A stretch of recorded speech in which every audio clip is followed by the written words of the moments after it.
Welcome, ladies and gentlemen, to my guide breakdown for Greatsword, Hunting Horn, and Insect Glaive. This is going to be the first of a series of 3 guides. This one focusing on more fundamental gameplay loops than necessarily the overall functions of the game at whole.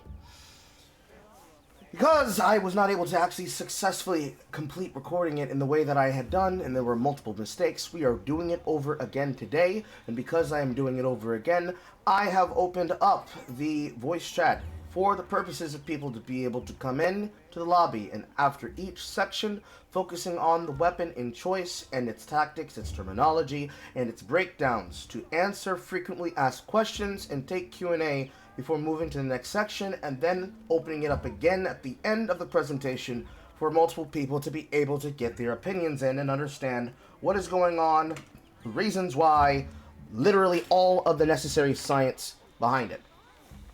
Now, for those that can be able to do so, you can be able to find said link on the tweet that was just posted, and for those that are currently here and that you're hearing my voice both on YouTube, Twitch, and on Twitter, you can be able to find it here in the chat at this link posted right now. The screen would stop lagging. The screen is still lagging. Oh boy, I love when my game suddenly makes all the windows stop functioning entirely. That's so crazy. That's so crazy. It's so crazy. 1 second. Here we go.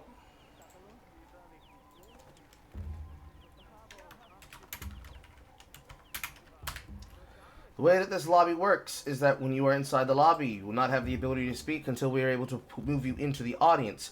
If you have absolutely no idea how to be able to use this feature and tool on Discord, do not worry. All you need to do is click the button that says to raise your hand, and then once it is time to answer questions, try to hold on to those questions until then, because we have a lot of things to cover. And, just like I will in each section, I cannot take every single question in between things. You gotta make sure you grasp this, and grasping starts with the fundamental basics. So, without further ado, let us begin, and here we fucking go. Switching over to the screen side now. What you need to know, and what you need to do concerning Monster Hunter, is you have to learn, especially for those of you who are new, what the game asks of you and expects you to give to it, and vice versa. For this guide, we are going to assume that you are a new player and you know absolutely nothing about the game, absolutely nothing about Monster Hunter, and are simply jumping in. You started the game, you downloaded it, you got your ass whooped, you weren't really paying attention to the story, you ain't got no idea what the fuck is going on. What do? Do not worry, I am Carl, I am here for you, for we shall show you what you gotta do. Let's set our setting strengths on a level 4 monster, which is the break point between low rank and high rank, and let us go. Let us start off with the most basic butter and bread of the game's fight loops. The Greatsword. Throw away! First off, anything you think you know about Monster Hunter. The game loop as you know it has been fundamentally changed by a single concept, one which I am about to demonstrate for you now. In this game, we as players, depending on the weapons in question, of which the 3 weapons covered today will be involving it, we have access to an all-new form of combat, which is active, high pressure, aggressive, and while your old style of playing still exists, it calls for you to better understand the formulation of it as it exists, as I just showed you. And what that is the hunting fundamentals of your weapon, and, if I can find it, because it just apparently just disappeared, or it doesn't have one for this one, your weapon and its ability to function with offsets. It's probably in here. A little bit in here. Alongside mounting and jumping attacks and your knives, and your braces and your mounts, as well as new special actions, as well as power clashes, you now have the offset attack. To understand this new formulative combat system. You need to visualize this as something that requires you to actually have more knowledge about what you're doing in the mission and in the hunt, as well as how you actually apply it. What that actually looks like is it looks like this. These lines represent you as the player and the monster on two separate attack lines. The way that attacks have always functioned inside of Monster Hunter, assuming that your skill and your weapon has a way to interact with it or to counter it, is that you make an action and the monster makes an action. You try to fight the enemy, you position yourself so that your actions don't get interrupted, and you play around how the monster's attack window works. This is called attack timing. So, if the time it takes for your attack to function, as you can see here, is going to be at the start or cutting too close to the action window of the monster, if you both attack on the same frame, but it dead angles you, you're getting hit. If you attack on the same frame as the monster, and you are not able to recover in time in order to be able to block, you're getting hit. Simple as, straightforward as. This kind of gameplay loop still exists in the game, but now we have the ability to offset, to power clash, and when the monster is capable of doing it, to grapple you. And this active gameplay requires you to now not only be prepared, but to be expectant of it.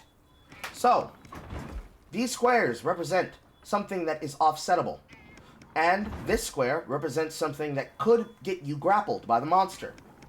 If you put out an attack that is considered an offset, and you offset anything in that attack timing, no matter what the hurt box looks like, if it's a single attack that can be offset on a single frame, it'd be these lines. If it is an entire attack that is a digging attack, meaning it has a constantly active hurt box, especially if the monster seeks you out, like a homing missile. Raise your hand if you've been hunted down by a Yeon Cut Clue, and it constantly chases after you, like a heat-seeking missile. If that attack is incoming to you, and you look to be able to guard it, and to offset it, you can interrupt it, thus stopping the enemy's action entirely. In theory. More on that later. Stopping the attack in time, and thus giving you the opening window, where now all of your attacks, and any other following attack, can be +1 to +nth to the nth degree, for as long as the monster is in a recovery state. What does that look like? What that looks like, especially you greatsword users, when that monster is going to hit you, I want you to learn not to try and roll. I want you to learn to guard. It is simple. It is easy. I'm doing it while staring at the camera right now. Every single thing that you can do in this game, when you are on this weapon, is all about owning the space. Do not get knocked back by the enemy. Learn in which you can find openings, because if you can guard it, you can be able to play into it. If you can be able to perfect guard it, you can almost certainly nullify it. If you can offset it, you now get the opening to follow up on it. Now, the weapon that I currently am equipped with is a sleep weapon. We'll talk more about that when we start talking about how to use your charge attacks. But understand that the fundamental basic of every single weapon is all about you understanding what your weapon wants of you and how you're going to make your weapon perform. If you do not understand what your weapon does, then you do not understand how you can fight. Understand this. These are your weapons. There are many kits and there are many playstyles, many decoration setups, and many pieces of everything you have. But this one is yours. And you, greatsword user, need to not be baited by the temptations to do things that you saw as content traps, because they are nude traps. You will not be able to learn how to fight if you are constantly running. And I believe you me, I know there are multiple monsters that are unfair for you to attack. Hold your questions until the end of the section. Jump into the VC so that you may ask your questions. Link has been posted on YouTube, Yan. It is very tempting for you to try and constantly dance around the monster, not looking for your openings and not committing to your charge windows. But you need to understand that if you want to find an opening, you need to make an opening. Now, greatsword users, we will do something that most of you did not do, and as I've discussed with multiple people, they have tried to avoid doing, and we're going to open our command window, and we're going to look at what our weapons do. Starting off with the overhead slash. You'll notice as you look through each of these that there is a nice pretty picture that gets put alongside your content. You can now see what the weapon is going to do. You have a picture, if it ever loads, you have a picture that goes alongside with the video that shows you what it looks like when you properly perform the attack. You've got yourself your overhead, your Y combo, finally it loaded. You got your Y combo, where after every touch of overhead slash, you get the ability to follow up with another slash, leading up to the all-known and all-true target slash with its double hit mechanics. In the middle of this, you also have the ability to attack with a weapon and then cancel it using your Y. That means when this monster is going to attack you and you see a reason for yourself to move, especially considering you can also access it off of a dash, you're going to learn to time it because I will be you. Instead, I want you to learn to tackle that motherfucker. You see the attack coming? Tackle that motherfucker. You can't get the charge in. Tackle the motherfucker. Why do we want to tackle? It's because it neutralizes what the enemy is going to do to you. Not only do you have the ability to cancel, but you can tank through it. You will sometimes take reduced damage. You'll not just be able to nullify the damage outright, unless you are perfect guarding. Or you're able to stagger the enemy with the oncoming hit of that attack. But you're going to learn to play into it, to create the openings that you need. Following with that, you have your wide, your rising, and your offset rising, and your guard, and the new feature out of these 4 things. So, adding on the 5th one, being your basic bread and butter combat that you've learned ever since you started playing Monster Hunter. You also have the offset, you have the power clash and perfect guarding, you have the focus slash, and you have your weapon fundamentals. The focus slash is a new system that has been added on with another effect, which is the wound system.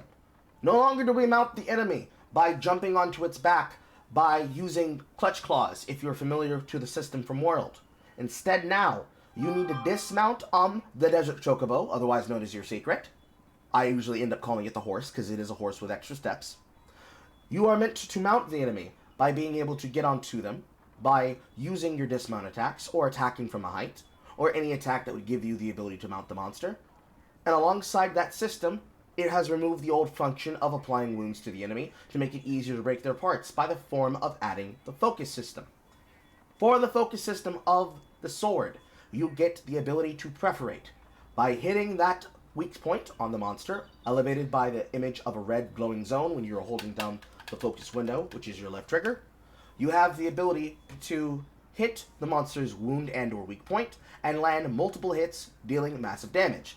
If you choose to resolve the attack early, you can hit R button again to be able to finish the attack early and then follow up into any additionals. Not only does guard have additional follow-ups, which is the power clash, the offset also has additional triggers, as you can see here. After it, you have the ability to use a follow-up clash and go into a strong or a strong wide. Both options give you the ability to set up for a true. Why care about it, you might ask? It is because it gives you access to the true slash. What would you rather do? Slowly work through the charge combo, even having used the tackle offset, and then occasionally maybe tackle through the attack and get out the true this way? Or would you rather be able to, off of an offset, do something a little, I don't know, like this?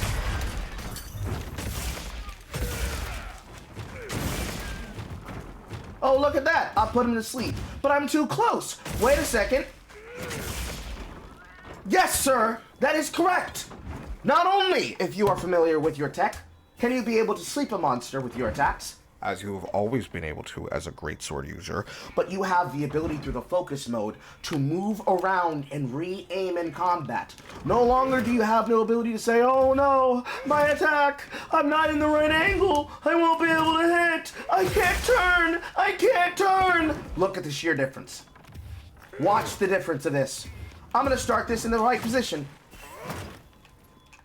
That was almost a full 90-degree turn. Now I'm gonna start it with my back facing the monster.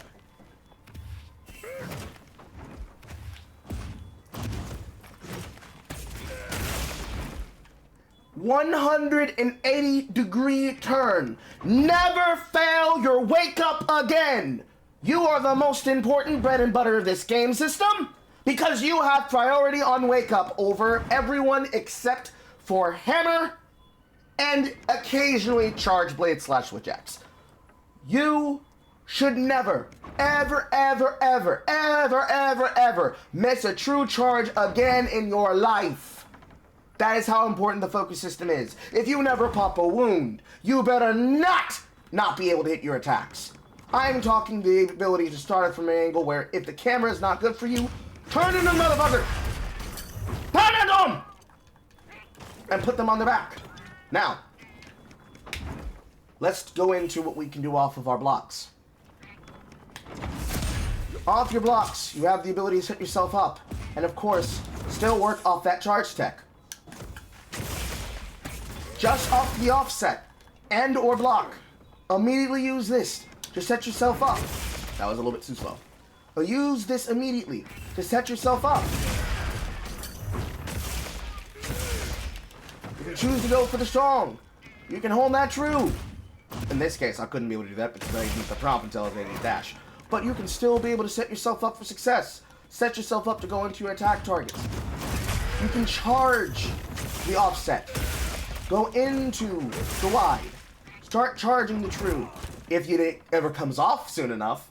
And then go into your tackle cycle.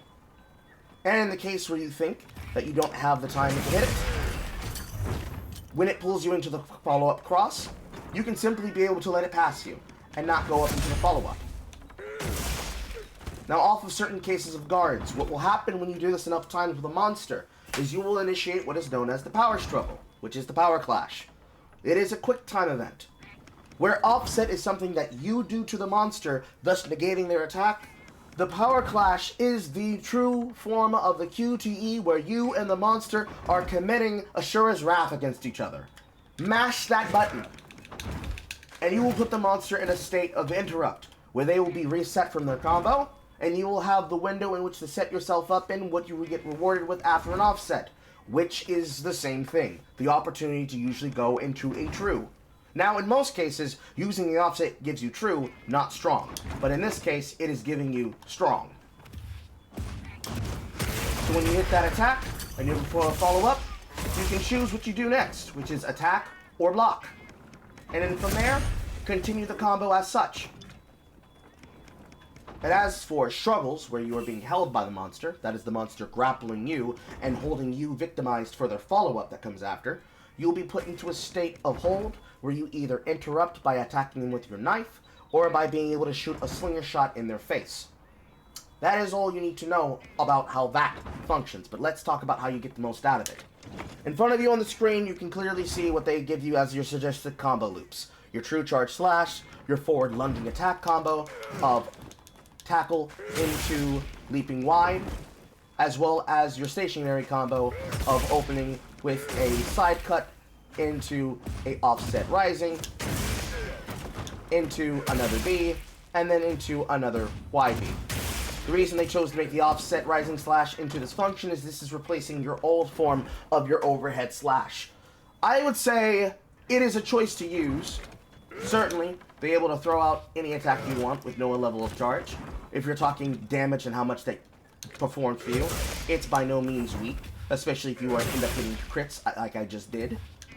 And going this way, even into a half measure true charge, is not meaningless DPS, but I want you to focus about trying to maximize the opening and window. Because since we are a class that has the ability to guard, this means you are a sword and board class. Period. Period. Period. There is nothing that should be stopping you from being able to look to guard a monster, offset a monster, or attempt to take a monster from the top, Kappa, and attempt to mount them. As for your mounting attacks, we have two options.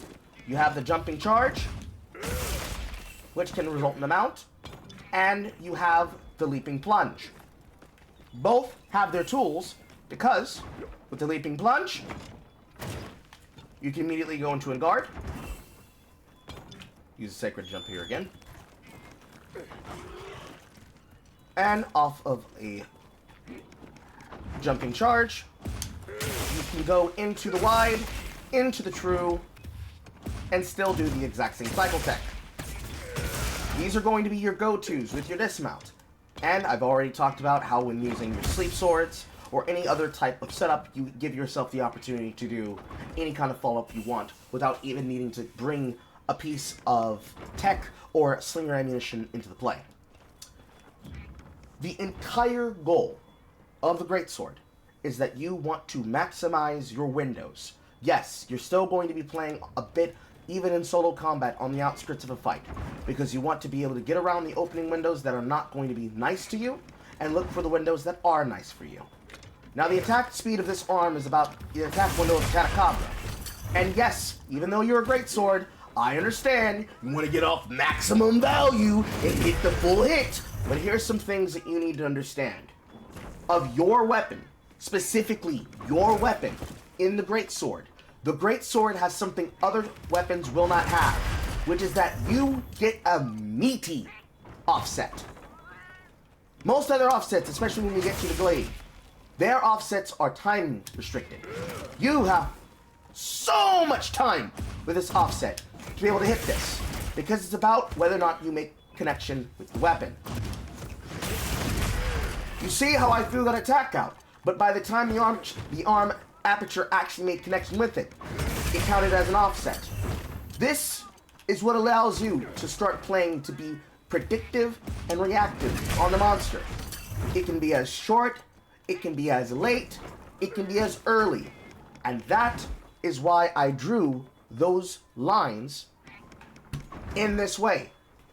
Your weapon, unlike other offsets, such as this line here, where it's gotta be precise, Greatsword users, you win! You get to delay! You get time! You get set up!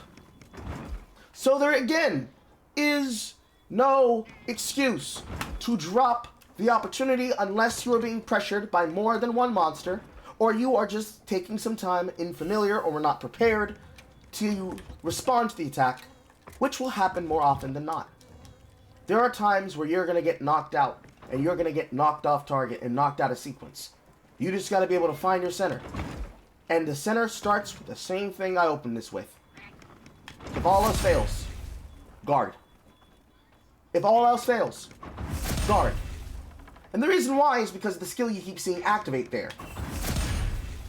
We are a class that has the ability to guard, which means we have access to be able to use the nice, handy-dandy jewel that most of you should get used to, which is offense guard. Free damage by already doing things we were planning to do. While I said that we're not going to be focusing on things like decoration optimization, this is something that does need to be called out. Getting free damage for things that you were already going to do. And getting free damage for sneaking up into a monster and putting one right in the kneecaps. These are things that cannot be ignored.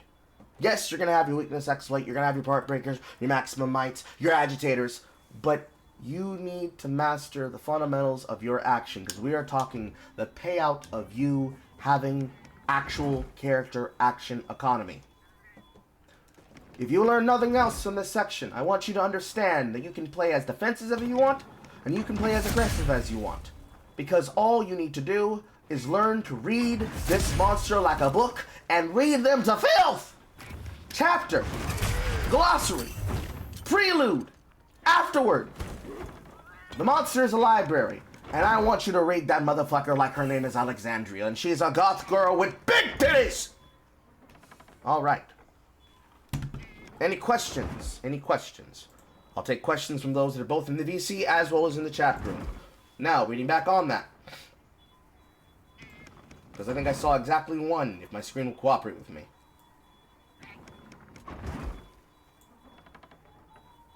My screen is in fact not cooperating with me. I love lag. I love when my shit lags.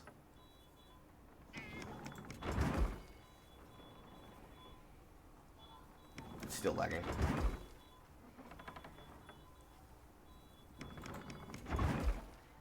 Computer, please. Let me change tabs.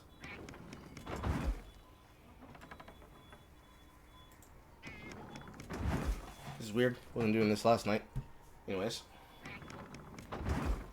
Looking back at Ian's question, is that like a boop from Dauntless, where if I heavy attack at the right moment, the monster gets stunned? Sometimes yes, sometimes no.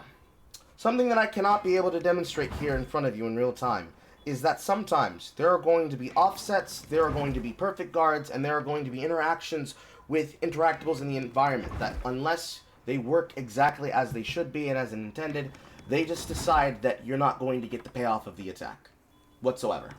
The monster is going to tank through what you do to them, and something that should have definitely put them on their ass suddenly means that you are not getting the maximum benefit that you should have. They are not in the state of stagger, they're not in the state of stun, they're not in the state of knockdown, and in that state of knockdown, or lack thereof, you're now getting punished by the fact that you can't attack the monster the way that you intended. Doesn't seem to be battling back in. So, are there any other questions somebody wants to ask? Going once. Going twice. Speak now or forever hold your peace. Wonderful. Moving forward. Let us now change over to the hunting horn. We're going to keep this the exact same, because the hunting horn is a little bit more on hand. And it depends entirely on the type of horn that you have. But let's go over our fundamental basics. For our hunting horn, you have 3 different types of attacks that you play on your particular notes. Note 1 is Y, Note 2 is B, Note 3 is Y and B together. And each of these, character action. So you have to know how to play the weapon in order for you to truly land your combos. And with your hunting horn system, your gameplay is the most important gameplay, second to the most important gameplay, that is the gameplay of everyone else, which is you playing the battle dance. What I mean by that is doing this is not you playing the game, okay? This is not playing the game.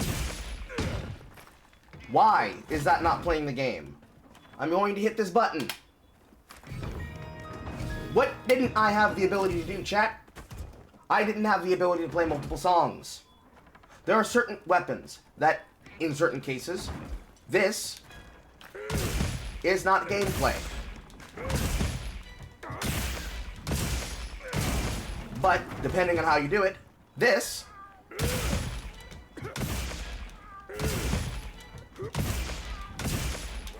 is gameplay.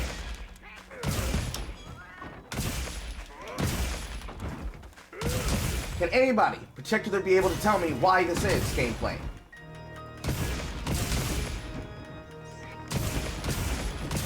The obvious answer will shock you. It is because instead of you sitting on a single passive combo, you have to play multiple parts of a combo. Unlike other weapons, the hunting horn is a weapon that must be rewarded through activity. Active gameplay. Not sitting on the same combo. Not doing the exact same input exactly over and over again. Is the actual way to play. You have the hardest lesson out of all the players that could play a weapon. You have to learn how to do it while also being aware of how you get punished for not doing it. So, as you can see here, you have your notes. Your first note, you've got your second note, and you've got your third note. When you play note 1, and you play with forward, it goes into a hammer smack. When you play with the note pushing forward, with B, you play a double flourish. The feature of this flourish is that it not only does 2 attacks playing from the left, whereas, well actually it's playing from the right, while attack 1 plays from the left, or straight forward with the button press, because it is directional, and most of the time, you're going to find yourself pressing forward, just like all the other weapons. The flourish note can be played twice, for 2 note plays. Not only can it be played twice for 2 note plays, but you can play different notes on the note, if you input them as such. This means, playing note 1 gives you an ability to get out a fast attack, and playing note 2 gives you the ability to throw out 2 notes at once.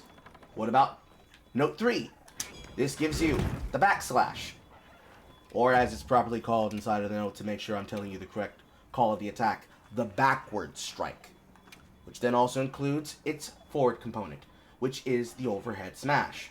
And then, in between any part of a half step of a combo, because this is notation, you're learning to be a musician now.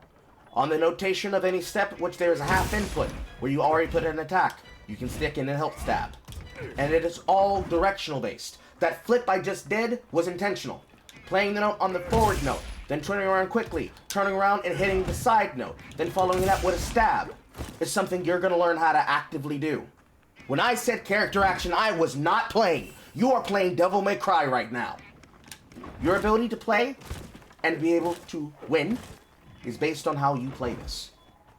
Now, the overhead sand, that is a note, but just like the flourish, they have benefited us. You can play a second follow-up note. Notice that when I put out this note, it follows the same rules as flourish. Unless, in your follow-up, you input the overhead smash follow-up attack. Or as we like to call it, the forward lean! We go for the spleen! Hey, tell them what you mean! So when you follow up this overhead, it follows up with a one-note play. Preferably, because you are using a mace. It is technically the two-handed hammer. You are going to try and play this towards playing on the person's head. Now, let's make sense of our note scale, shall we? On every single weapon, there is going to be a song. And on that song, or rather I should say song notebook. On that song notebook, it will tell you both your notes, your echo bubble effect, more on that in a second, as well as your note chart. Your note chart is the songs your weapon can play. As you can clearly see here on the Jin Dahong, even though it's technically very hard to make sense of, read the notes from the top with the effect on the bottom. Every single horn has self-improvement off of your white or your purple note. Then you have different types of parative notes that they go with, and each of these have different outcomes, and they have different notes on each horn. Every single horn is different. And yes, for those that are wondering if they're at the Ardian level, that also includes the Ardian horns. We'll talk about no earplug versus earplug in a second, but let's instead talk about what that looks like when we're playing different types of hammers. Each hunting horn, being as it is unique, will tell you, when you are looking at it inside of your equipment info, what your notes are and what is the echo bubble effect that it is paired with. To that edge. My screen. Wonderful.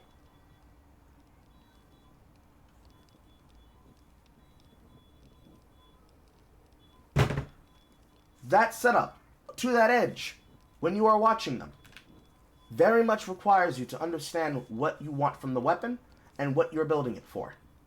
So, when you select your weapons, you need to not only understand its echo bubble effects and its notes, but what the notes actually do. So, Ardian Sounder here is not the same as the Ardian Sounder here. And the notes on each horn will be different for what they do.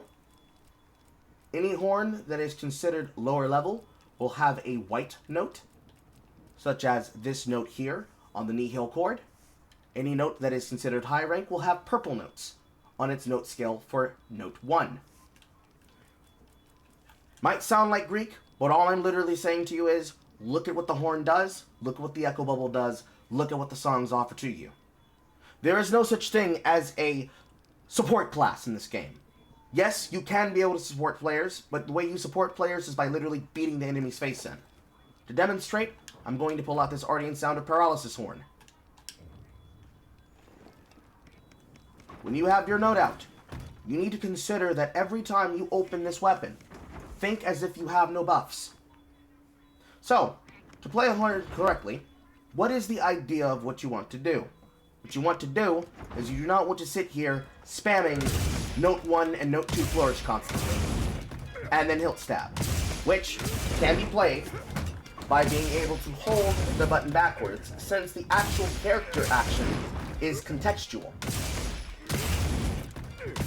This is just for considerable note's sake, because this does indeed work when you're doing things such as backward strike,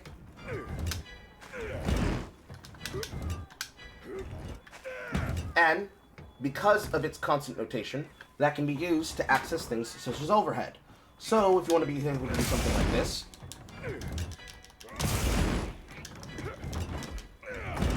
you can. But more often than not, you're actually going to want to be able to do something like this. And on these notations, you will have to put in the song differently, because for overhead slam, for whatever reason, overhead slam and overhead smash are the only few ones where you have to contextually push it around your input. And when you learn how to do this well, you're going to be able to put in different songs and loop those songs in a way that work out to your benefit. Now, how should you treat the weapon system? In general, the old way of performing still exists, as does performance stances. I always suggest that when you're using the horn, be in focus mode. You are going to want to think about spacing. You, just like the hunting horn, or excuse me, just like the greatsword, you are going to be playing to control space. Because notice that I did not cover what you can do off of focus strikes. That is a change from last night that we're going to go over when we get there. Because I'm going to need a live monster in order to demonstrate those on. But you, like the greatsword, are a person that exists to do something, and that is to take space. Not only take space, but also control space. Now, any hunting horn cannot be able to control space if it does not have its full buffs. At the very minimum, this means having access to self-improvement. So, when you enter combat and your horn is out in your hands, and all of these songs are white, we are racists out here. You need to get these songs colored in. Songs for all, songs forever. The best way in which to do this is you need to think about putting in the song that you need most effectively immediately. So, let's put in 3 song loads.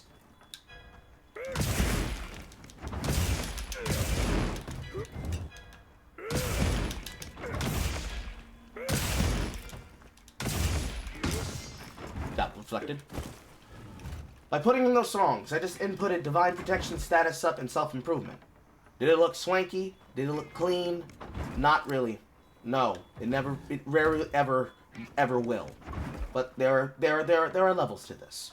And I will show you, right after we learn about our new system.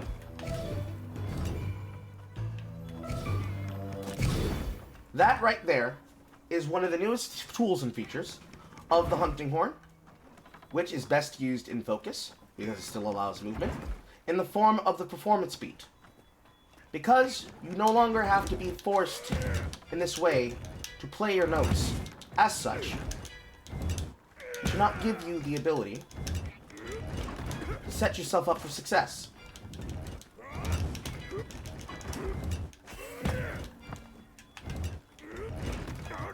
Because there is still the old quick play from the upward horn position, as well as the encore, which has been simplified for a double YB or RT performance. But you now have the performance beat, where it does not matter what song you are putting in.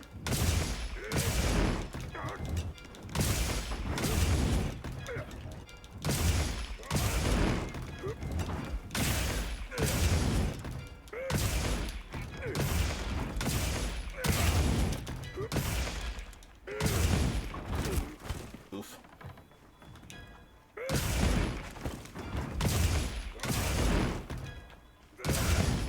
Don't know why that didn't become a stab.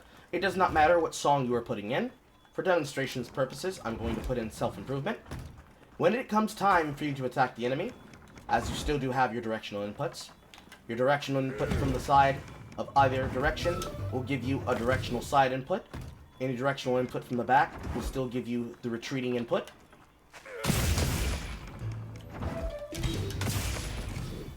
And any input that is not put in from the neutral position will result in you playing a performance beat note if you're not playing it off a kickflip, as I call it. And in this performance system, with your particular weapon,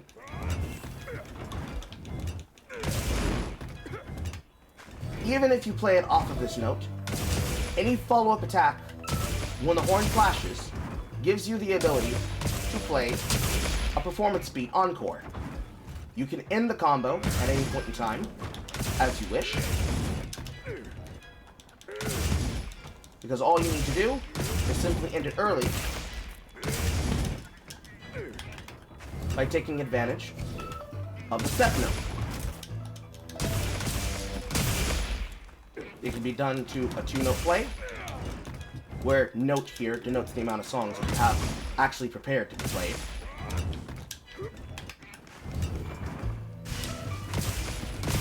Or, for your special performance, which is listed inside of your notes. Wrong button. Right here. Question mark?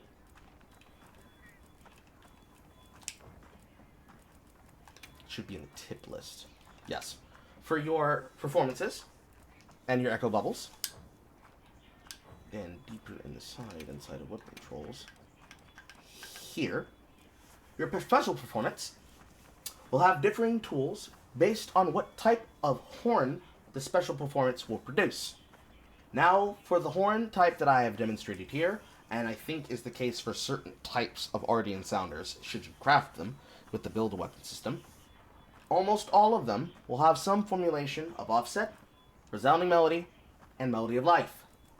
We will be going over offset melody and resounding melody as the focus of this guide. I will not be covering melody of life because it is literally just a healing effect. It is the most supporting a support horn can become. Most horns will be classified as one of those. So, for this Ardian Sounder 1, this is what I would say is a half and half. It has songs to be played on that will help you, and it has songs to be played on that will help your team. However, in terms of just gameplay-wise, assuming you're playing alone, this horn has most of the stuff that you would ever want to ask for a weapon to have. However, let's get a little bit more aggressive with our choices and use something that would be more considered the standard usage. On this horn, you can see that alongside self-improvement, we also have stamina use, defense up, all wind pressure negate, attack and defense up, as well as our echo bubble, or rather our echo wave, our echo wave combination, and our special performance combination, which is offset melody.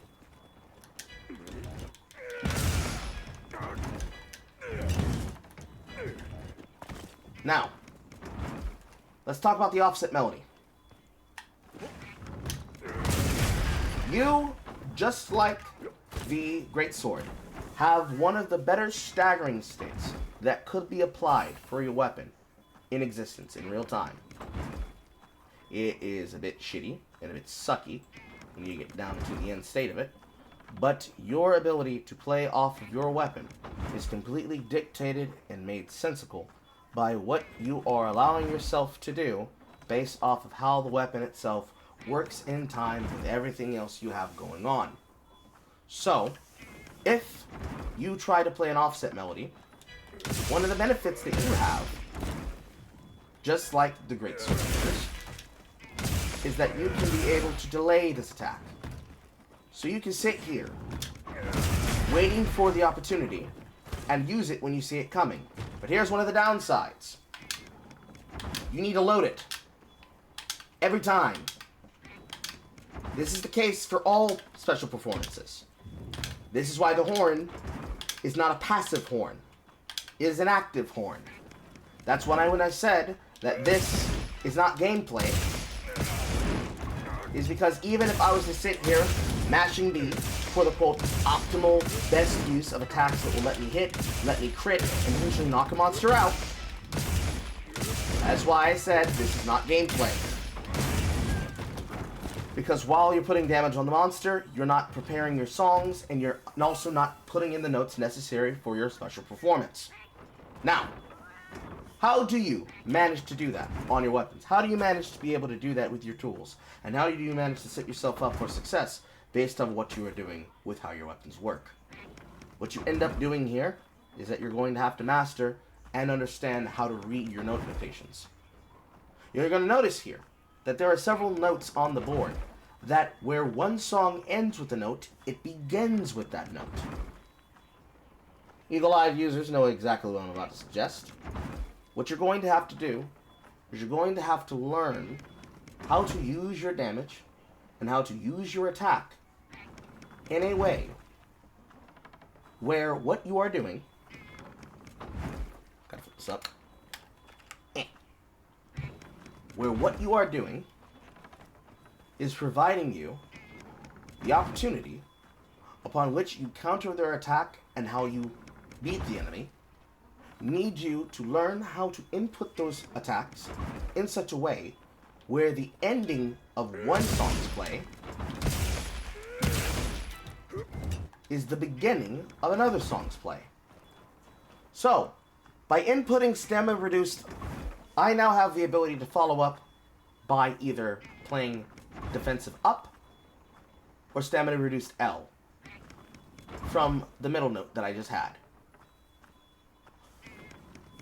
This blue note can now lead into a song play for all wind pressure.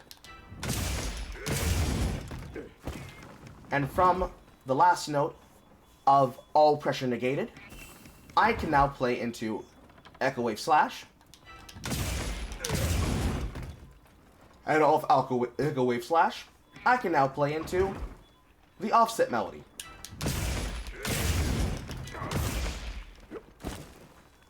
To master doing this means that you have to use your brain.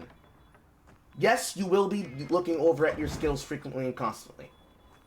Because one of the things that your songs do for you, as you will be able to see, because if you are unsure about what a song does, it is inside of your weapon properties. All of these effects that you can have in your horn have a benefit for you, and you have to learn to master them. So, starting off with our melody effects. Self-improvement increases your movement speed, and can help you then raise your attack power and prevent your attacks from being deflected. That means you have innate mind's eye. You're a blunt weapon after all. No bouncing for you. This is something that the Greatsword does not have. Wind pressure negated, all wind pressure negated. Means anything that would blow you back and put you in a stagger state, you negate. Same with stun, same with paralysis. Earplugs S and L means that for weak roars and for loud roars, you will be able to perform as though you are using earplugs 2 and 3. With earplugs 3, it's going to feel a little bit better than earplugs 2. Tremors negated. This is for your ground attacks. Knockback negated. Your ground attacks. Environmental damage. Lava, spiked terrain, thorn bushes, as well as prevention of damage from intense heat or cold. This is going to be a problem for those of you who like to really spam your attacks, especially since it's going to drain your stamina. Aquatic oil and silt mobility. Preventing yourself from being slowed by deep water oil silt. This is very big if you fight inside of oil basin. This is very big if you are fighting inside of the forest. Never get slowed down by the river again. This is more relevant based on the areas you're fighting things in. You're not probably going to play this song very often, if ever, but if it's on your noteboard, play the fucking song. That's simple.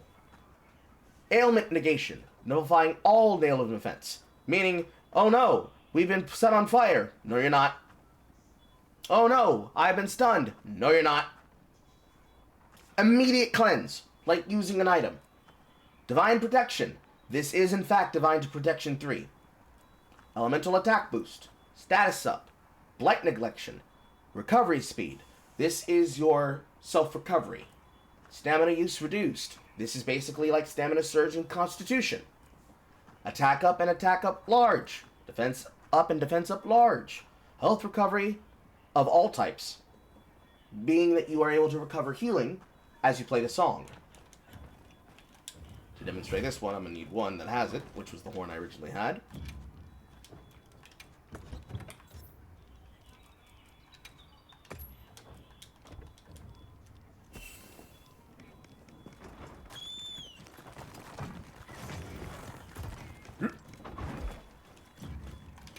back to the guide very quick. Fire resistance, water resistance, thunder resistance, ice resistance, dragon resistance, sonic barrier. Sonic barrier is an important song. Like earplugs, it gives you the ability to be able to nullify the importance of monster roars, but it also gives you the ability to nullify wind pressure, ground tremors, and monster roars. It is effectively a one-time use version versus all the other songs which have persistent effects.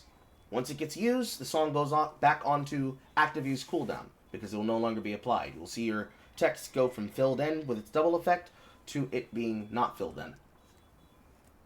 Attack and defense up, affinity and health recovery, antidote, health recovery, and antidote, sonic waves, extend all melodies, restore sharpness, and then echo wave. And then your echo bubble effects. Health regeneration, stamina, evasion, attack and affinity, defense and elemental resistance, and ailment and blight. Let's now go over those. You will notice that on your Fortissimo bar, you will notice on your Fortissimo bar that there are 3 little bubbles next to the symbol of the tuning fork. This is the replacement of the echo wave system. No longer can you spin chain a 5-note play of attack damage onto the enemy's head. Instead now, you get the echo bubble. When you play the echo bubble, it will do an echo of damage and place an effect on the ground. What this does, as I will now step out of the circle and show you, means that every time you play this horn, you will put out an echo of damage. What does that look like when you're actually hitting the monster?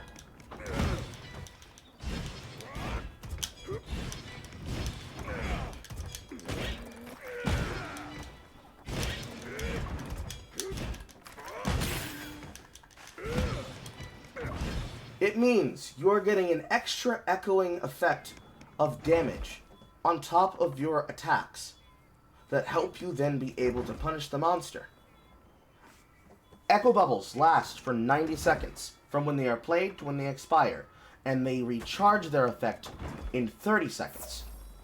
Meaning you have a bubble that will be on the ground for a minute and 30 seconds and will recover itself in half that time.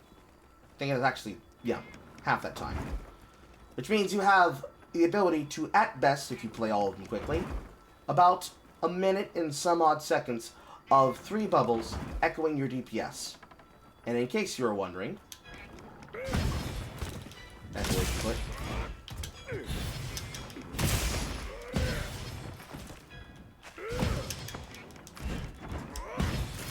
when it is played with an echo wave,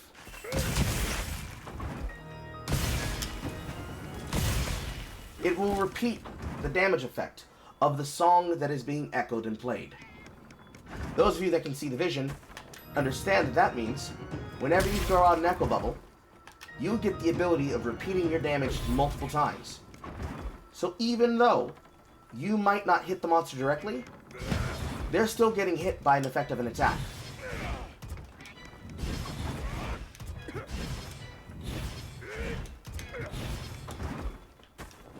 And something else that you can do with the echo bubble note is you get to play notes during its use. 3 notes total. Now, for you all, I have to go over what Focus Attack does here, because this is probably the most important thing to the key rotation of the Hunting Horn. Us Hunting Horn players, and the way in which we create our wounds, do something with the wound system that the other classes, only comparable to the Insect Glaive, which is why I paired them together in this presentation, can do. When you use your wound attack, you have the ability to store notes as it's being played. And what this means is that when you hit this focus attack, to the beat of the play, you can tell if it's on beat because you will get the finishing effect here. Just follow the lines. and a 1, and a 2, and a 3, and a 4, and a 5. Playing on a BPM of, I would say, 130 BPM. On the staccato notes of 1.5 time, you have the ability to explode all wounds around you. So, let's wait for the middle horn to come back. When you play this correctly,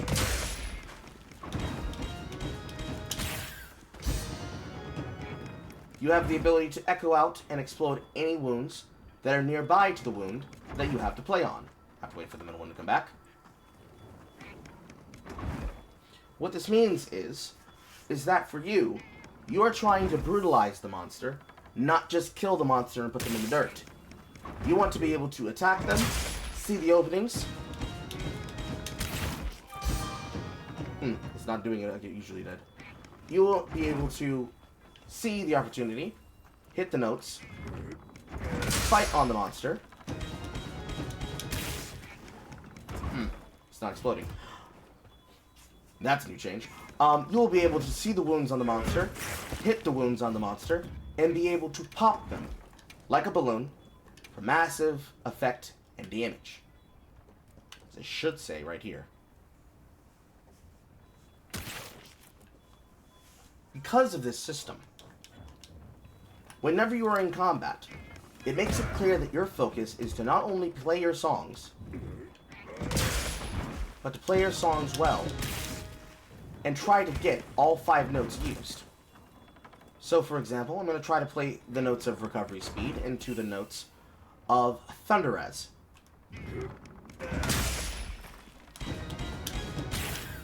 For some reason, I'm just not getting the final note play.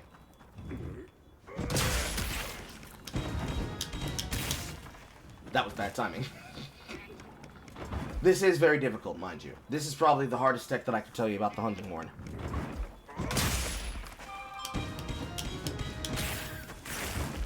But a little sense and a little recovery and a little mastery, you'll be able to learn how to use this to play your horn notes. And thus, you'll be able to start doing something like, let's pretend I walked into the combat. Something that looks a little bit closer, like this. Keep in mind, every special performance will play differently, and I will demonstrate using weapons of both. But when you enter the combat as a hunting horn, your gameplay should look something like this.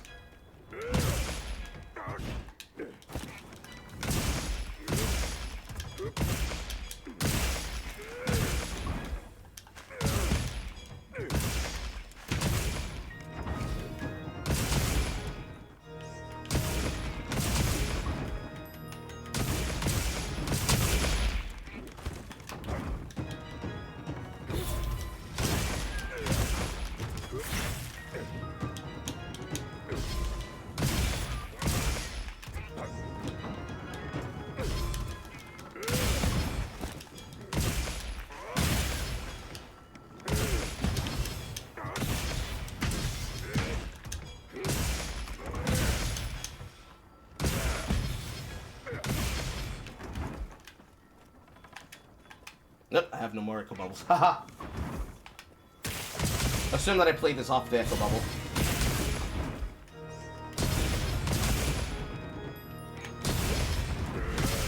And assume that I timed that correctly and hit the offset.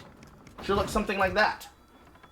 You are about looking not only for opportunities for setup, because you will be committing yourself to standing in place when you play the echo bubble. Your focus is to look for the opportunity for the setup and create a zone for you to control and play in. Not just so that you can attack the enemy, but so that you can be able to give effects to your other hunters.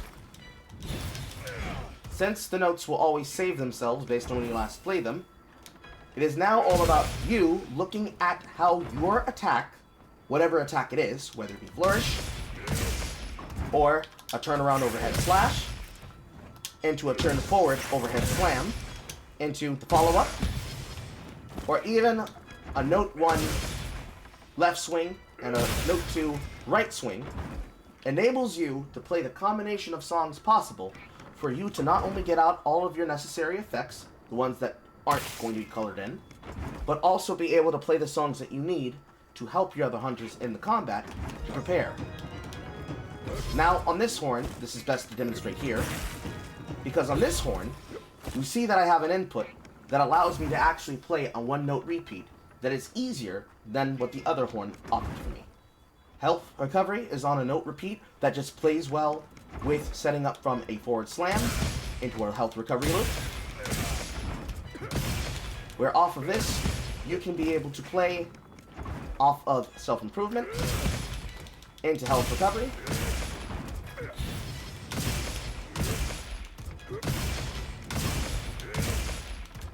And in cases like this, with songs like this, assuming the song is good for it,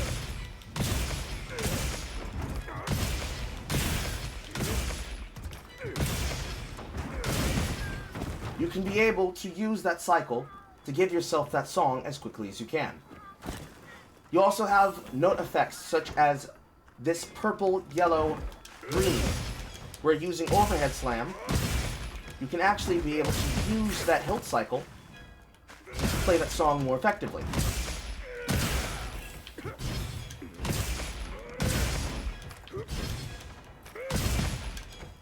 That's me fucking up.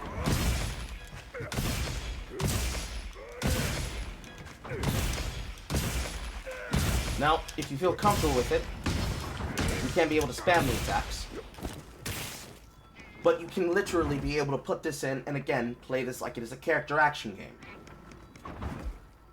Also that you can look towards the goal of being able to play your songs and work around the timing of what your song allows you to. Now in situations like this, it is going to be viable that you are able to dodge out of situations and dodge out of attacks and dodge out of damage. But if you're in the middle of playing something like the most important songs you need, preferably you're going to try to play those before you play anything else.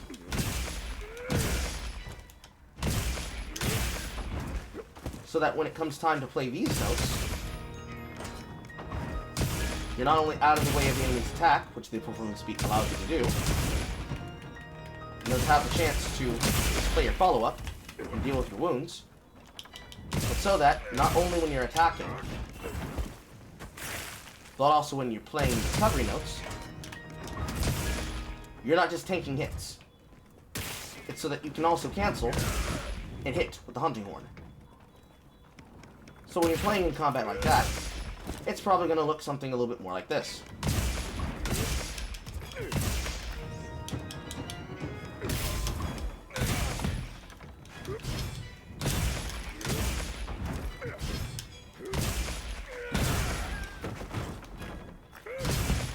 And that might be what your setup looks like. I have to wait for him to unstun himself. So that when you then look for the opening, to then start playing your performance speed, it can look something like that. Let's assume that the startup did not move so slowly that I was off tempo.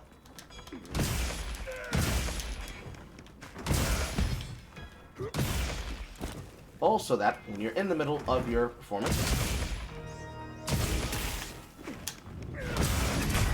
you too can take advantage of your meaty offset for you to be able to do the most effective combination, which is the one that puts the monster on its ass. There is no such thing as optimal combo. There is only the combo that puts the enemy on his backside. You are in control of the notes you play. You control the notes you play. Whatever you think is the most important song at that moment is the most important song that you need to play. Let no one tell you differently.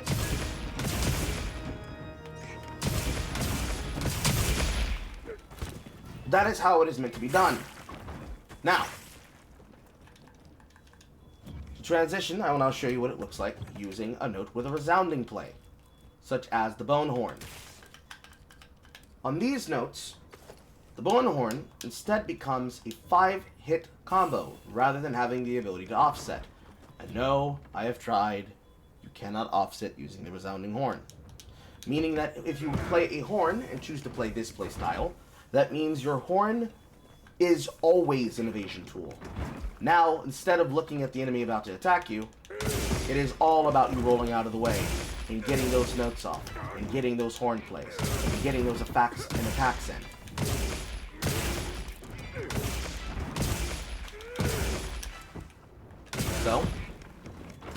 let's move from this self-improvement and demonstrate what that would look like.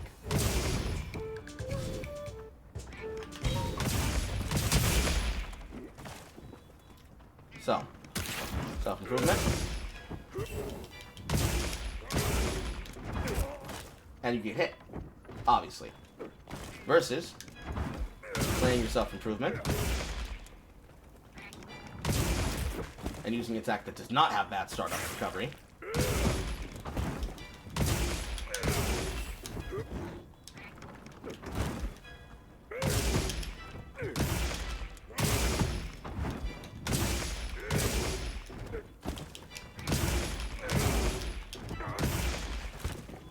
And now, when you go for your attack, it should look something more like this. If the song didn't just disallow me from playing my performance beat to move.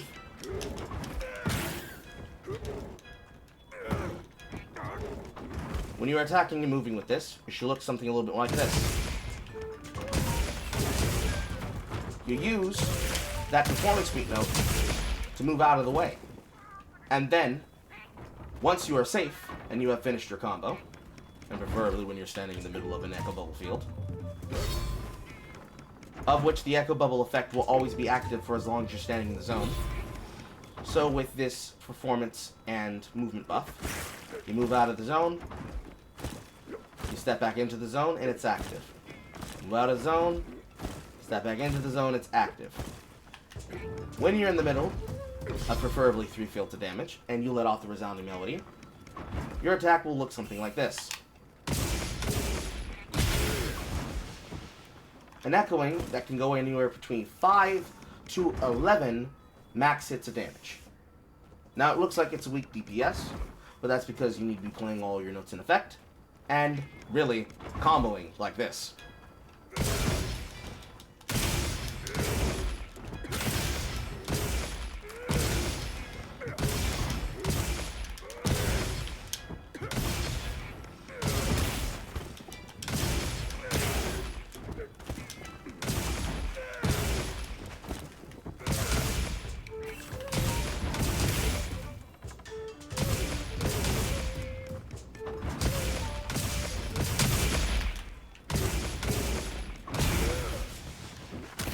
You preferably are going to stop thinking about attacking the enemy in a way where you're going to try to make a damage run, and instead think of it of you keeping up your note score, like you're playing a game of...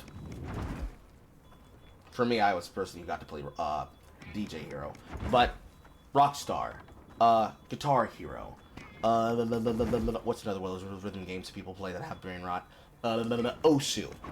Your job is to keep hitting the monster and keep the combo coming as best as you possibly can while getting your songs out, so that you can then follow up your resounding medley after you have knocked the enemy out or down, to exploit them in that weakness state, to get off that resounding bubble damage as best as you can within the time of your frequency, and then set those bubbles back up and keep the fucking train going. You become a pain train and its conductor. Now, let's talk about no earplugs versus earplugs. On any horn, such as the bone horn, and in any setup that utilizes a horn that has no natural coverage from monster roars, you'll have to consider taking armor that does or does not have earplugs. Because much like the weapon set of anything that wants to stand in range of a monster, where they will be affected by the horn, or be affected by the roar, your hunting horn efficacy is going to be nullified if you're in the middle of outputting your damage, you are interrupted and thus have your combo stolen by an interruption effect. So, on a setup such as this, you are looking for horns that don't have EP, so that you can either fill it by having it covered, or by simply learning the tech of rolling through the roar to nullify its effect on you. No matter what you choose to do and how you choose to do it, playing with earplugs is a choice for those that want to keep active combat, and for those that don't necessarily care for the horn whatsoever. You use your horn as a true support weapon. What that looks like is that you'll look for a horn such as that as metal bagpipe, that may or may not have levels of Horn Maestro and Slugger, since you are a knockout weapon. And the way that you will apply using this horn in tandem with your secondary weapon, or as a secondary weapon in tandem with your main weapon, is you're going to learn to play your songs, the ones that are relevant, and get back into the combat. So, to demonstrate.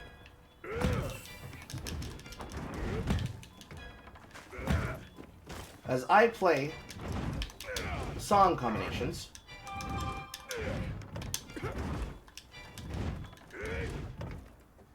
that's not all of them. As I play the song combinations that are necessary for my horns for function, as you can still be able to delay and just get to the next song instantly without the horn speed.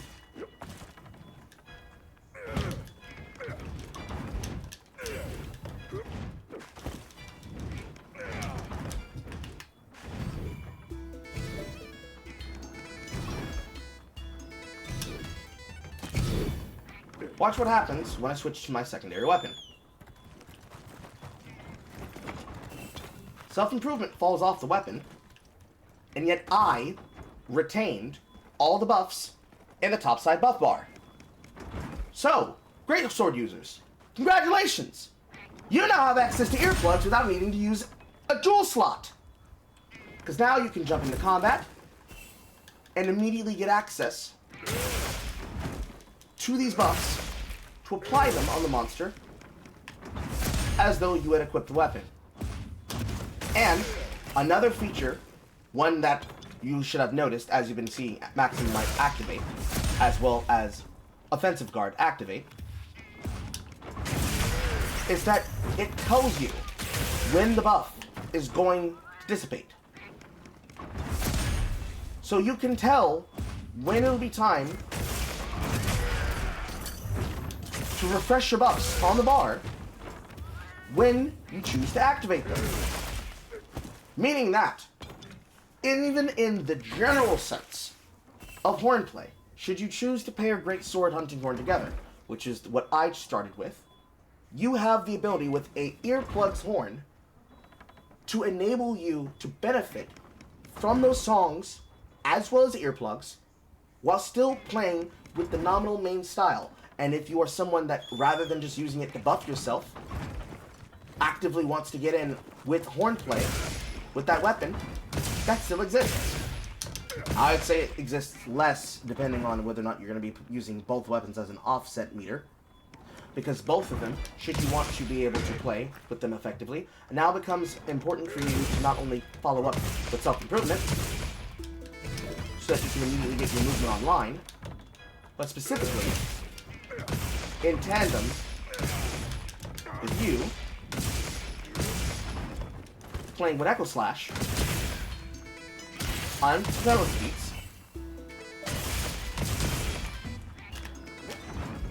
so that you can be able to avoid the enemy's damage, hop in, hop out, play the next song you need to re-up them for your bar, and jump right back into combat with the effects that you're used to playing with. Without use of a horn that does not have earplugs, while you can still choose to play it in tandem off of your other weapon to assist it, instead, playing with a horn that does not have earplugs implies that you are either going to bring the effect with you, because when you play with horns, the effect will dissipate when you de-equip the horn. That means when you're playing with weapons that have buffs, such as what is on my Jintahad weapon, you're going to end up being more about playing for the effect when you need it. So, let's say all you want from the horn is the effect of the elemental attack boost, the resistance, and the recovery speed, as well as access to its divine protection.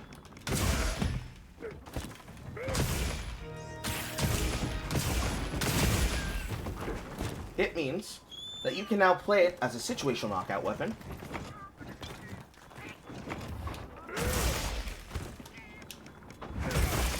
and then set yourself up in this way that you can then be able to get back into combat with the skills active and still be able to perform with the weapon as a decent pairing for support skills. Because then, especially if you have Horn Maestro twice on your weapon, you'll be able to sustain those for longer and still benefit from the activity of your weapon's playstyle.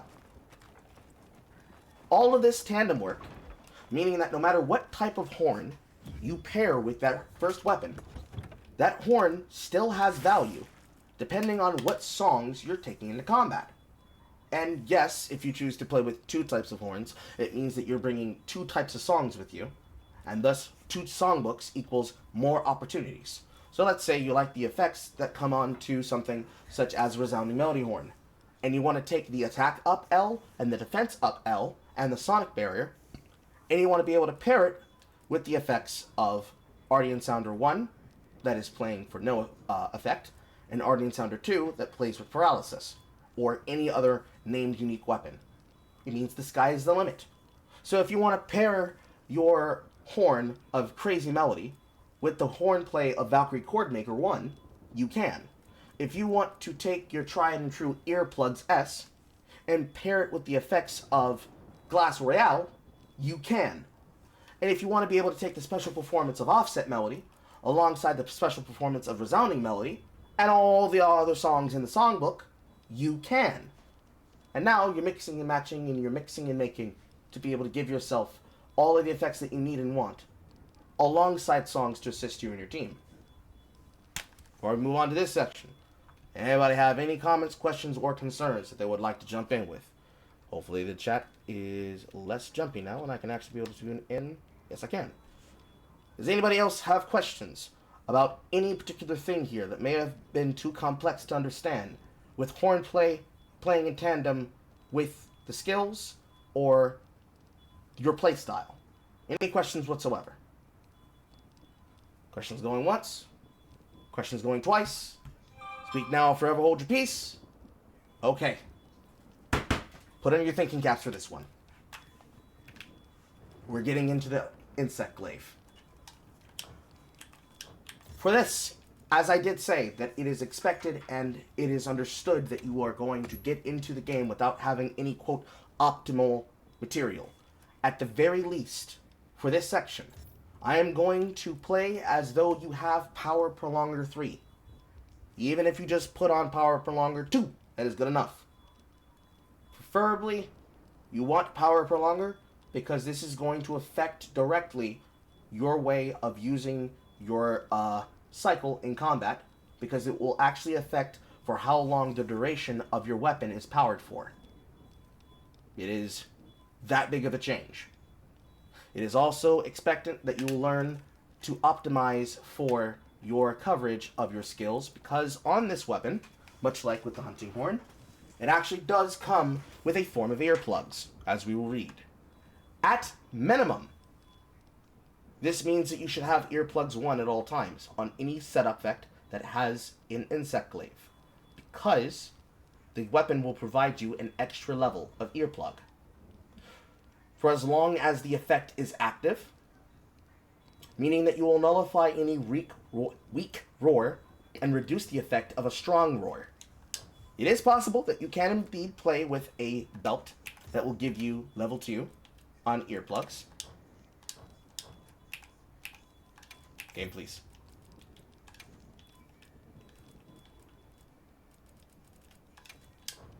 Of which the ones that I would suggest using is the starting effect of the Guardian Sacred, Coil A and Coil B. Coil Alpha comes with earplugs 1 and 1 extra slot. Sacred 2 comes with earplug 1 and an extra jewel slot, which can be used to fit in earplugs into it. I chose to put the earplug 2 inside of my boots because I have Zulu Greaves until I replace them with Gore Magdagala on this setup. That is the bare minimum that I would say that you need to have to really start understanding the Insect Glaive. And then with the Insect Glaive itself, this weapon is a little bit tricky. The way that the game tells you you should use it is not the way that you should actually use it. But let's go over what the game tells you. It tells you about Kinsect combos on your first tutorial. and it tells you about marking in your Kinsect powder. It also tells you about your weapon controls, about your Rising Slash, your Wide Sleep, and your Harvest. Rising Slash is your basic YYY combo. Y3 with use of your instep to create a dodge effect. What that looks like is when you ready your weapon or when you right trigger your weapon. Note that when you right trigger your weapon, you send your Kinsect out to recover an effect for you. You can do this as many times as you take out and put on and sheath the weapon. This is affected by Quick Sheath. It actually also moves you closer towards the enemy. Whenever you ready your weapon in this style,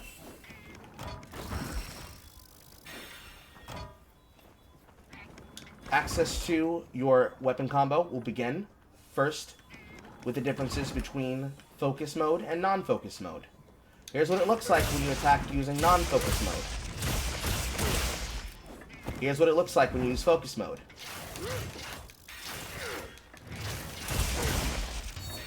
When you are focusing down, notice that you're always meant to be inside of focus mode. Notice that when you focus down, your Kinsect will attack in time with you. This is because, much like how it does for your right trigger, hold, where you have the ability to send them to Kinsect Harvest, which you can charge it and it will pull out multiple, and then press B to retrieve it, to bring it back to you. Your Kinsect will deploy and will set out the powder effect that it has ascribed onto it, and it will choose to do so for as long as it has stamina. So, as you can see in the top left here, when the Kinsect is out, it has stamina that is slowly draining. And when this Kinsect is out, at any time that you use B,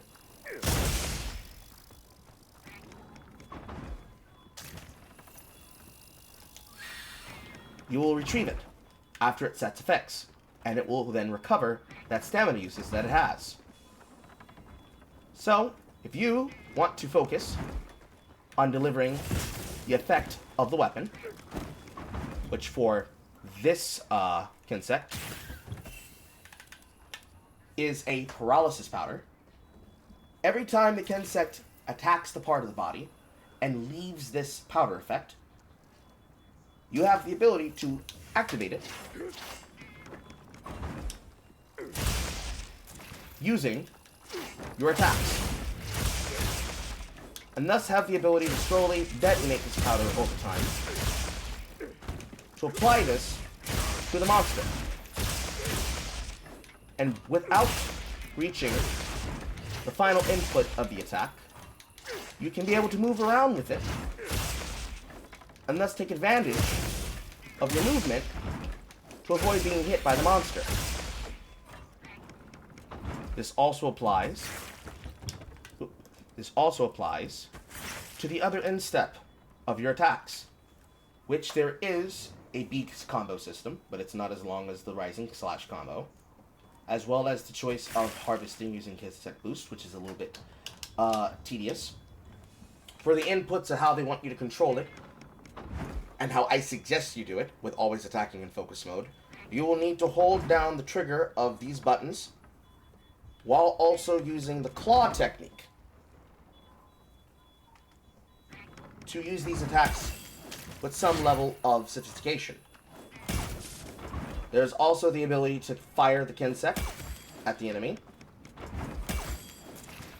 which tells the Kinsect to do the same thing as that target marking. So this gives you access to being able to mark at a distance. And you also notice that when you're holding down right trigger, it will show you what your powder will extract. So understand that for the moving arm of the dummy, this is counted as the monster's head. For any part of the body that is not specifically, I believe, the legs and the hindquarters, it will count for 2, as well as counting for 3. And for anything that is not counted as 1, 2, or 3, it will be counted as a section that, upon receiving it, will give you access to a healing effect.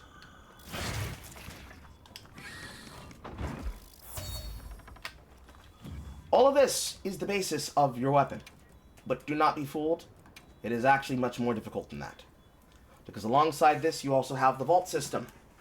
And your focus thrust, which is a leaping strike. This is not a focus attack. I repeat, this is not a focus attack.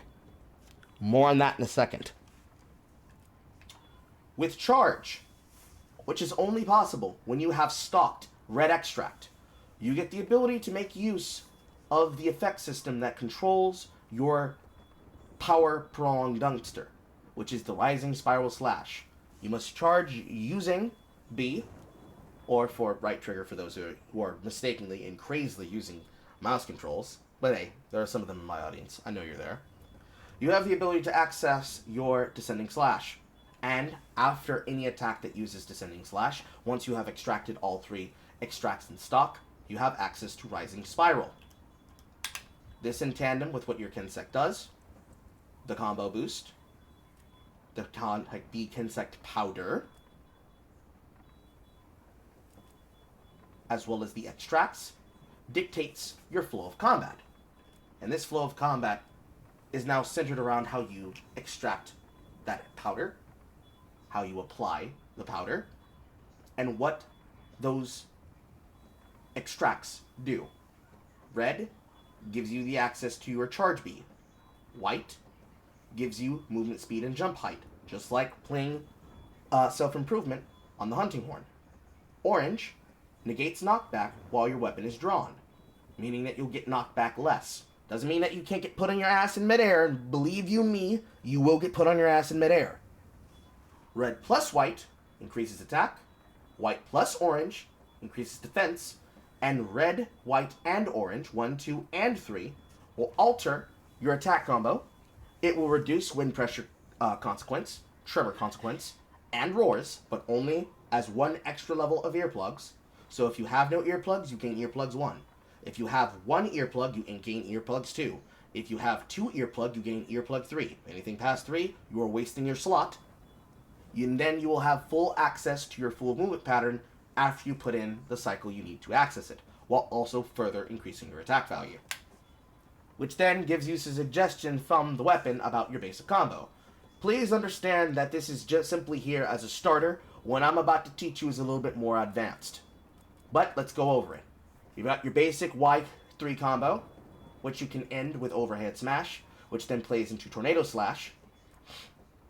You can mark with your Kinsect powder either at melee or at range, then be able to dive in and dive out of combat by activating it using advanced jumping from vault. And you can be able to vault and effectively live in the sky and truly cosplay as Valko. And you can say to the enemy, no, actually, I prefer the air. And keep doing this for about 5 minutes straight. Some things that are very important for you to notice about this. Notice that I did not cover vaulting before we got to this section. The reason why is this. When you vault and dash and then attack again, you are going to start becoming negative on your recovery for your weapon attack. And eventually, you will either do it in a way that will cause you to hit the ground, or you will end up getting grounded, or, worst case scenario, if you keep playing in the face of a monster where its attack hits are, if I can manage to do it. Probably not here on this one. You will get knocked out of the fucking air. Probably won't be able to do it. But you will get knocked out of the air, because you're either going to run out of stamina, or you're going to vault into the direction of an attack of a hurt box that is bigger than your body. You're going to get clipped by it, and you're going to get knocked down. Because notice that on this character, well, actually, no, I don't think anymore on this setup, but before at some point, you will get Jump Master, especially if you choose to use any of the Sacred Bottoms to provide yourself with earplugs before it's time. What you actually need to learn how to do is you need to learn how to play in focus. Because, as I showed you, when you attack using focus mode, you will leech essences off the monster. And each way that you do so means that during your YYY combo, as you can see there on the side, each attack sweep has potential for the Kensec to bring back multiple extracts at the same time. It can pull out red plus white. It can pull out white plus orange. It can pull out orange plus red. But however it chooses to do it, you should be using this simply because this sends out your Kensec. And the Kensec is able to do the thing that it needs to do. Now, assuming that you never deplete, because something I do see people do is I never see them actually fire after Kensec. If you do choose to use the Kensec in this way, understand that you want to master sending him out after you have obtained every part of your attack pattern. Because if you go into a strong descendant,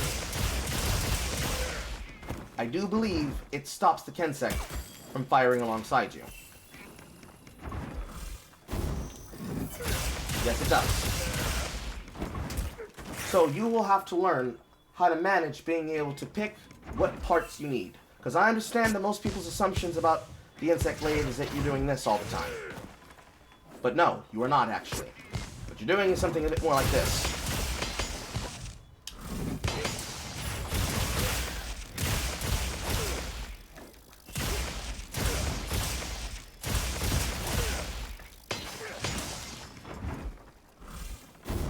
And what you're going to manage to learn to do is you're going to manage to pick between when it's time to be in the air and when it's time to be on the ground.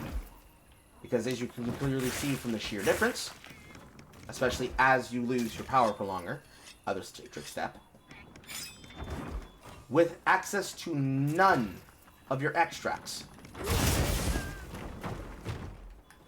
you will not have a way to gain your powder levels.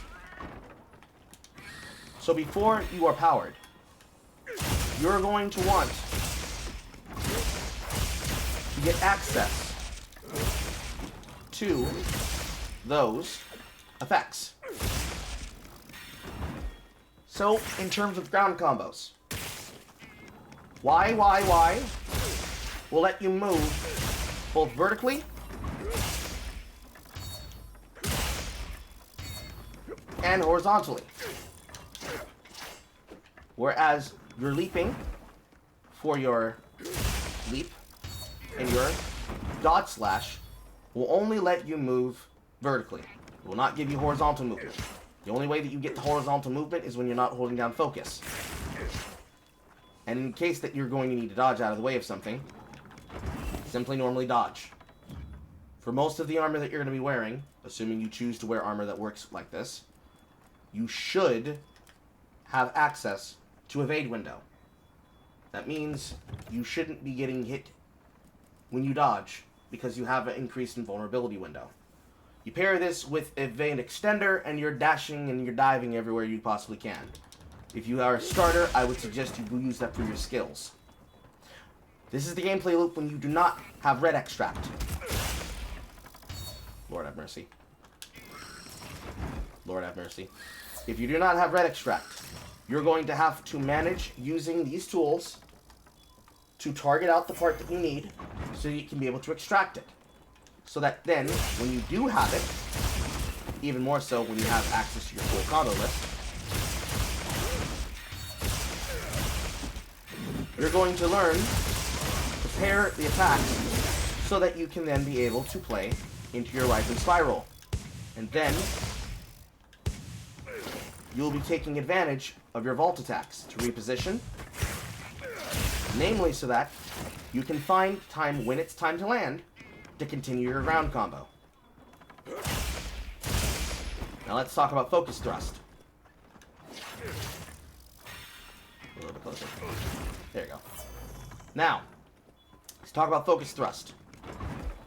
Most of the loot of the insect glaive lives inside the charge combo, because this charge combo can offset. But as you've noticed, especially considering I whiffed it in the first time, this is going to be a bit more precise. There's a bit of hang time with this weapon and how it wants to do its attack. And it is very hard to land. Just like all offset attacks, it must make contact with the target of the weapon. As such, in playing in a freeform, it'll be very difficult to do so sometimes. You gotta put a little bit of distance between yourself and the monster. The best setup I've thought of is dodge slashing once, then releasing as the attack is coming. Something like this. Because you have to both put in the button input to start this, as well as dodging. It looks a little bit something closer like this. You hold, you press, then hold and release. Put this all together and possibly do it in time, and it should look something like this. It's actually an offset.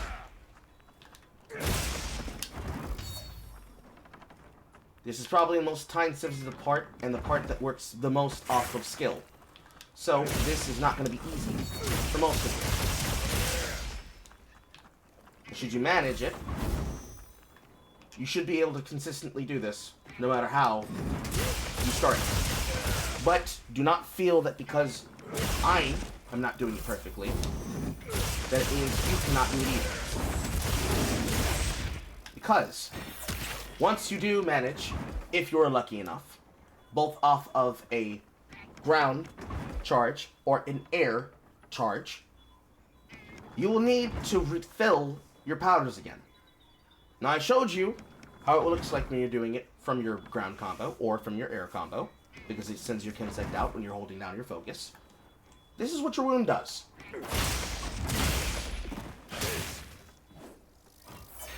Yes, that is correct. Your wound, unlike the wounds of other people, are going to make you become a damage machine. Because this weapon produces damage. So that means, with your damage cycle, it's going to look something a little bit more like this.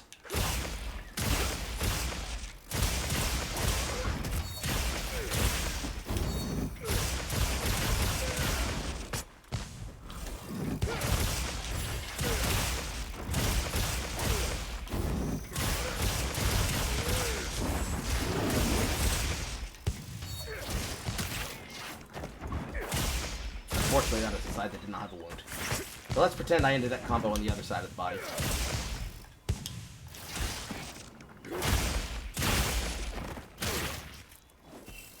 That means your combo is going to look something like that. Where your job is to put out as much damage as you can. As you can see, 3.5k, exactly 1 integer off from being 3,600 damage. And you're going to keep yourself in a state of air superiority. You are the hunting horn and the great sword of the air. But that doesn't mean you live there. It means you go there for visits. Now let's talk about these air combos. Knowing that, whenever you vault, you need to consider getting in target and in range, doing what the skill needs you to do, and still being able to come down to visit. Because in a state of vault, you can be able to descend with V attack. And if you have red file, you can be able to attack and charge that for a strong ascending thrust. A combo that I like to use is like to use EYD.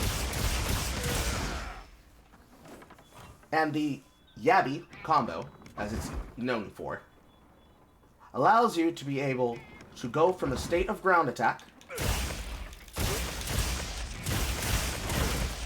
and begin holding your attack value for a strong descending. So that if you are able to attack an enemy,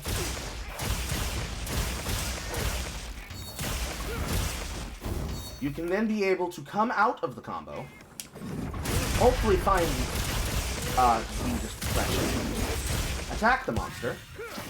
Assumptively, let's say that I actually jumped in the air and bounced off the monster there. Come out of the combo, hit the enemy, move to the side of its body that it's on, then return to the air of your damage, move back into zone, and work off of a tornado slash leaping slash combo to open the enemy up for punishing, or move out of range to then attempt to offset them if you are able to manage to, and then return to air combat. Namely because the strong descending thrust, as well as the ground descending thrust, has the ability to offset. However, this one will be very, very hard. So do not feel bad, unlike the other weapons, where you have more than enough time to predict. You really don't have that much control. It feels like you do, but you really don't. Instead, consider that your ground combo, on its own, hits very hard. So, preferably, if you can hit the offset, you're focusing on trying to keep up the pressure and possibly be the person responsible for cutting off the body parts when all the other players have not. Assuming that you do hit the offset in that situation, your job, if Carl can actually perform, if Carl can actually perform, if Carl can actually perform, your job is to hit that effect and get off that damage to then loop into either a dodge or loop into a dodge into a tornado, and then move into strong descending to dumpster into rising spiral, to then use jumping, advancing in midair and jumping, to then use focus thrust, leaping slash, or the exceptionally long space of a forward-facing sidestep to close the distance on the creature and continue the pressure alongside your Kinsec. It doesn't matter if you summon it via throwing it out like this, if you summon it via by throwing it out like this, or you summon it by being able to go in midair and mark it like this. Your job is to maintain constant pushing pressure and try what you can to continue to get off these powders. Because if you aren't actually delivering the effect of your horn, or the effect of your, the effect of your Kinsect, or the effect of your weapon, you are failing to do literally half of what your weapon's design is. So, my suggestion is understand and know that on certain attacks, you can be able to bait the offset. Theoretically. It does exist. It sometimes is a meme. But it is possible to set the offset, which you're not really looking to do. What you're looking to do is to use those balloons in the form of those wounds as a tool to get you to your full powered state so that you can be able to dumpster your rising. And in situations where the monster just is not prepared, or it is not viable to do so, use your dodge, and use the follow-up of your Y3 to act as a window to buffer the effect of your attack, so that you can keep up that ground damage. As again, the assumptive damage that you'd be creating from this is large and is meaningful, especially if you are actually able to use it as intended. Because when you do the rising, your rising slash will actually take up and will return to you the extract of the part you hit when in focus when you hit your aerial. So, in this case, it returns 1 and 2, which means I'm looking to go to the front, hit the 3, but I keep hitting the body, which is producing me the heal. Now I have access to it, and just like that, you're back into combat. So there are multiple levers that you can pull that all take you in the direction of being able to apply the pressure to the monster.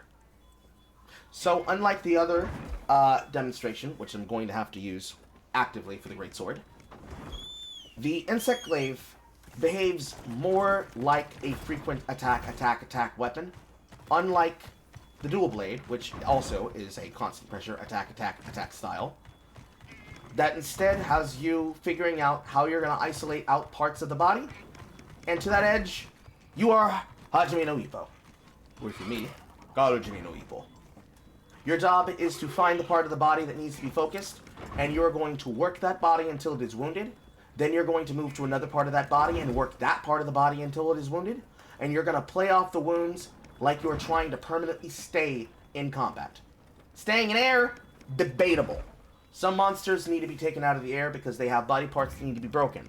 One of the best case examples being Arkveld, Gore Magdagala, Ray Dow, and the like.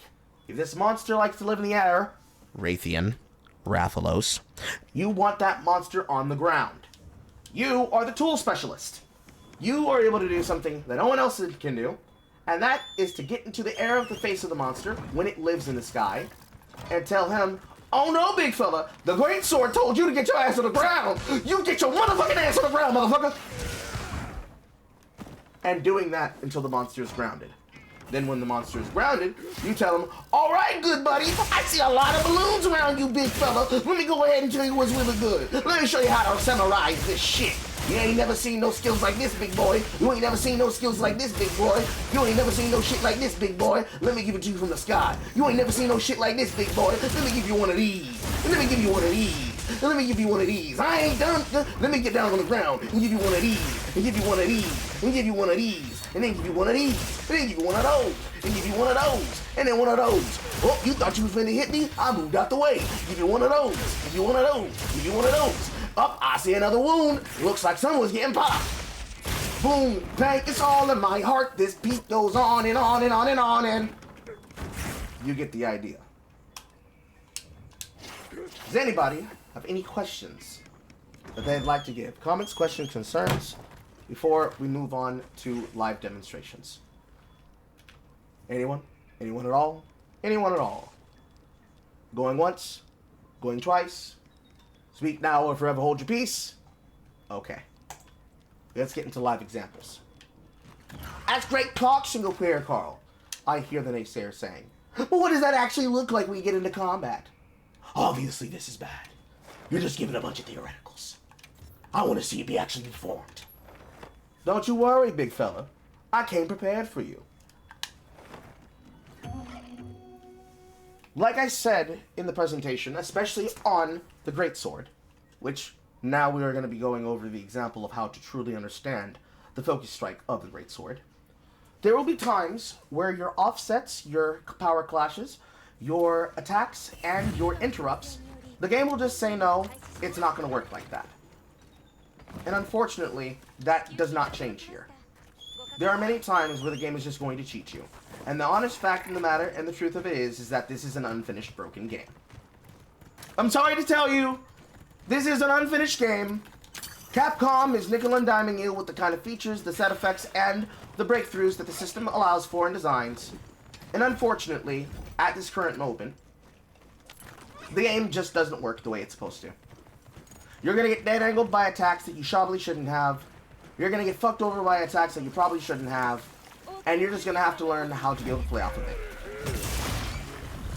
But today, my hunting assistant, Mr. Chatacabra, is going to show you what it looks like to be able to put this all into true action.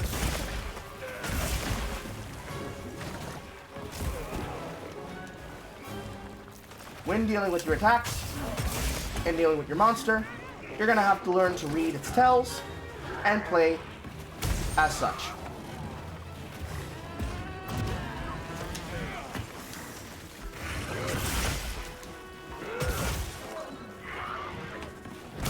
So obviously here we have guards. And as you can see, our good buddy Mr. Chatacabra now has a wound on him.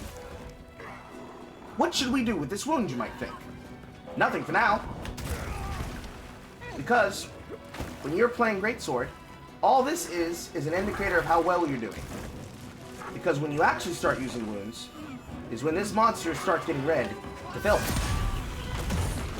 Now we have our first power clash.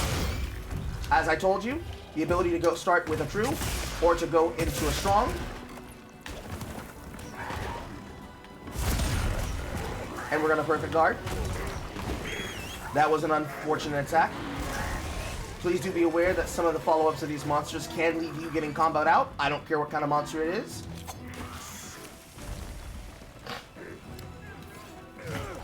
And I'm going to go ahead and whack on him until either one, he has more wounds, or two, I put his ass to sleep. Literally.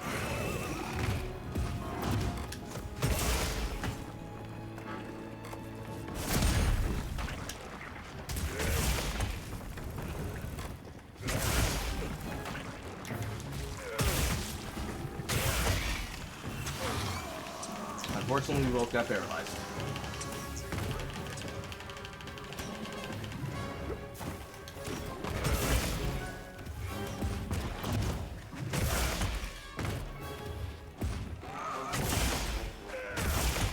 And now, he is asleep.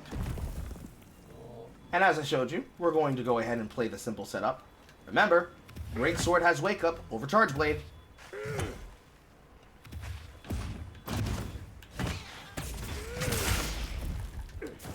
And we're going to continue beating on him and create some more wounds. We're also going to look for ourselves a nice, meaty setup into the outpost. We're going to read into filth.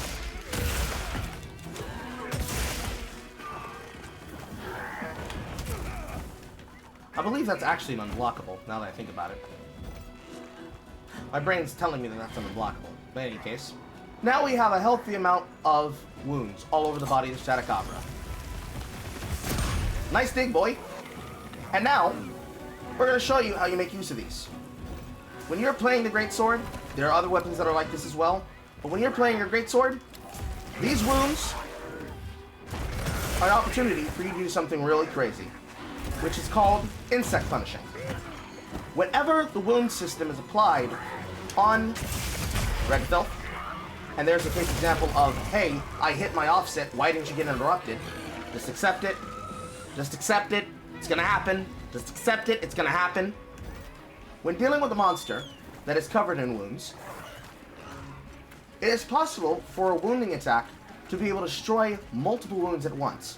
And that causes consequences to the monster, up to and including the monster getting put in its ass, the monster getting knocked out, the monster getting killed, or the monster going through a state of multiple interrupts. So try to see if I can get one on the back hind leg here. If the game will cooperate with me and let me do so. Probably won't. When Mr. Man decides to go for something, you're basically going to think of it as, I have done something to you, you're no longer allowed to move. Because you are more than likely going to put them into a state of movement that it's going to put them on their ass. Because when you wound a monster,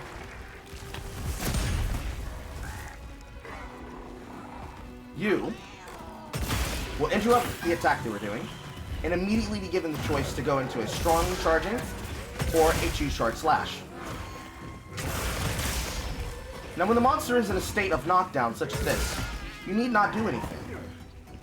But if the monster is attacking or attempt to attack, you use that state of interrupt as a way to control their actions and thus provide yourself opportunities where you're able to counter them. So if he's about to attack you, no he isn't, and you can sit on this and do this as a loop on its own. Oh, look at that. He's asleep again. And as you know, whenever you attack a tempered monster, or any type of monster that has parts that can break off of it, that breaks off and thus creates for you slinger ammo that can be used against them in combat. The reason why I need to demonstrate this on the weapon, unlike on the other weapons, is that the Great Sword, again, is all about call and response gameplay. And, if you choose to do sleep, as I do, your gameplay loop puts a lot of this in your hands, where you can think a lot less and play a lot more.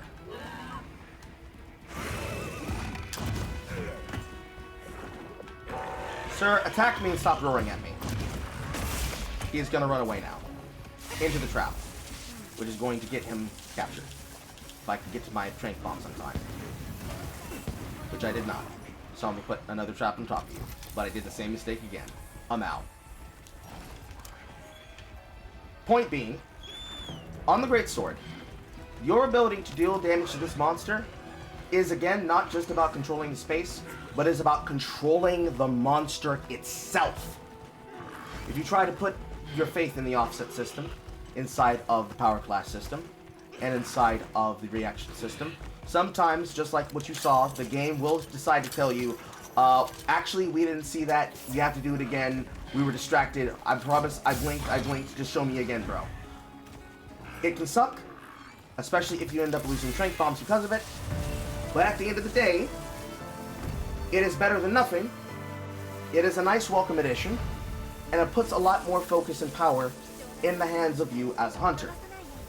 And using all of these tools together, you can be able to perform on any weapon, but most especially the Greatsword, any way where you are able to take control of that field and get yourself wonderful rewards like these. Or wonderful jewels and pieces and parts for audio weapons like these. Now, that's all the theory, right? Everything that I've told you thus far, chat, this is all theory. This is what you can do. This is what is available. But what does it look like when instead of trying to play, quote, optimal, you're just going off vibes in combat? What does combat vibes play like? What combat vibes can play like, no matter what weapon it is, I will do a demonstration for both Greatsword and Insect Glaive.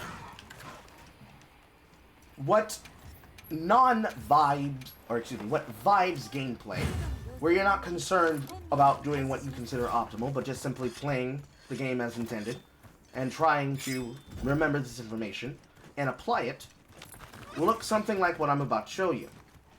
For this, we're going to now take a demonstration, and use the Insect Glaive. This is me not playing for optimality, but simply playing to punish the enemy as best as I possibly can. You should be capable of performing something like this.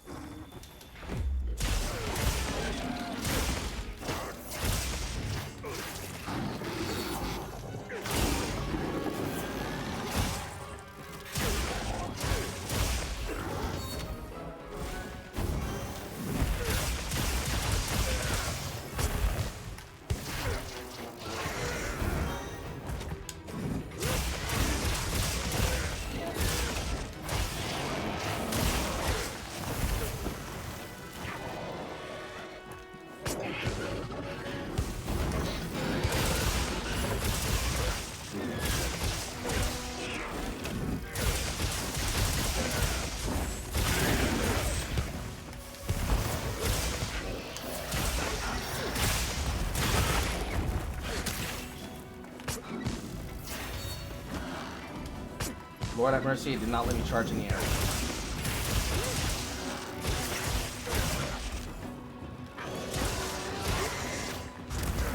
And I was not allowed to dodge there either.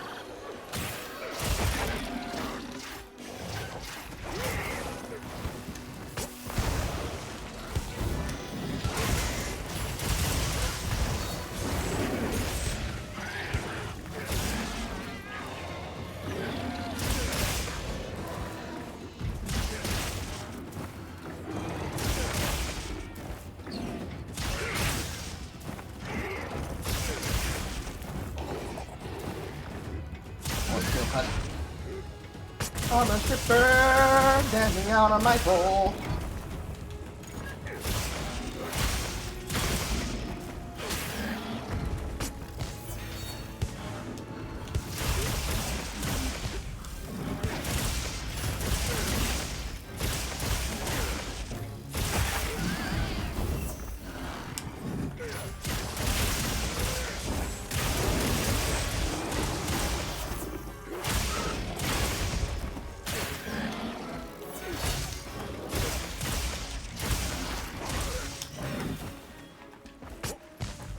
Get back here, slave! No one said you could run! It should look a lot like that. Notice that I didn't necessarily go for any opportunities and openings in which to punish onto offsets. I just simply played as intended. This is what your gameplay should be able to look like if you make use of any of the information that I just gave in this impromptu introductory course. It is not hard. It is easy to use. Anyone can do it. Anyone can perform it. And, without even needing to put extra damage to the man, go ahead and put this man on a poster, because this chicken is cooked. And the timer said, let me hear it, game. 3 minutes, 99 seconds, and 68 milliseconds. Is there a better example? Is there any better example that I could give you? I know what you want. I know what you want, naysayers that aren't even saying anything. I know. But that was just easy monster. Why don't you use it on your real monster? I heard you. Say no more, champ. I got you. First, take a nice little restock. And I'm going to turn to my assistant, the Pocket Jew. And I'm going to show you how to use this on one of the monsters you're probably grinding on right now.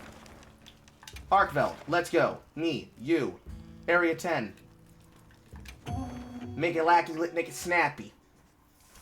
Again, using both the insect glaive and the great sword. Your gameplay is going to look something like this. Let's watch. And for this, I'm not going to hold myself back with anything here. So I'm going to throw on my handy dandy corrupted mantle. Which I probably should not be throwing on until I'm closer to the monster. And we're going to get in that ass.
Grounded.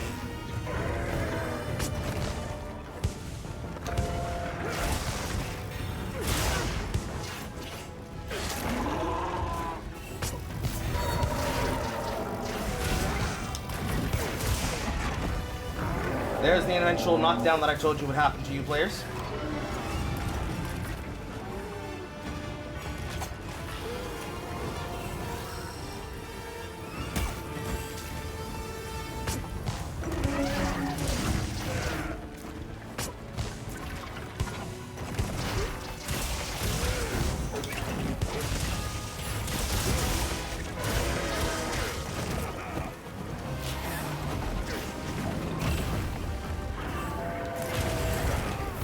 Unfortunate.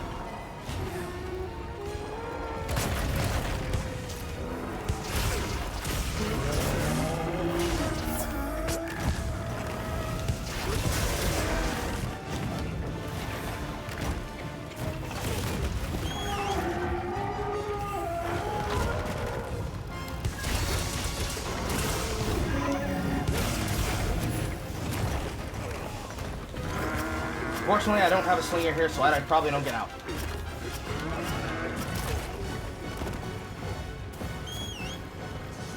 And this is where most people get comboed out.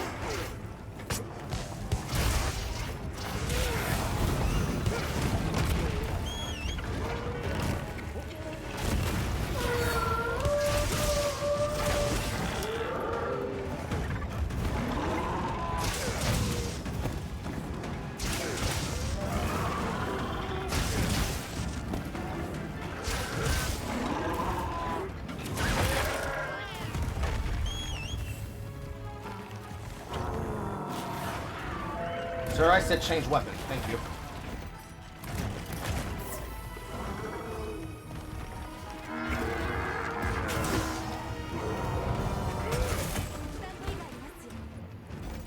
Normally at the point in which I'm doing an Arkveld hunt this setup, I will usually change to the Greatsword after the tail has been taken off, and then change intermittently based on whichever weapon I believe will have better access to attack him.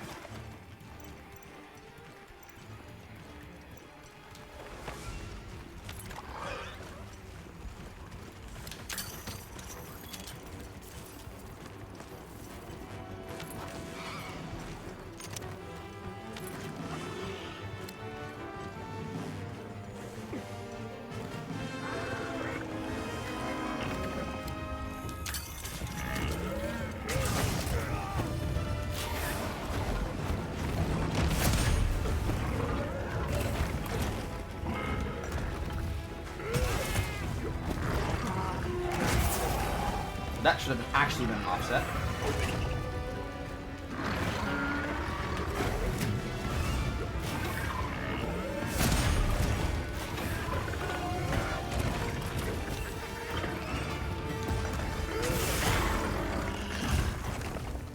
He actually whiffed me there.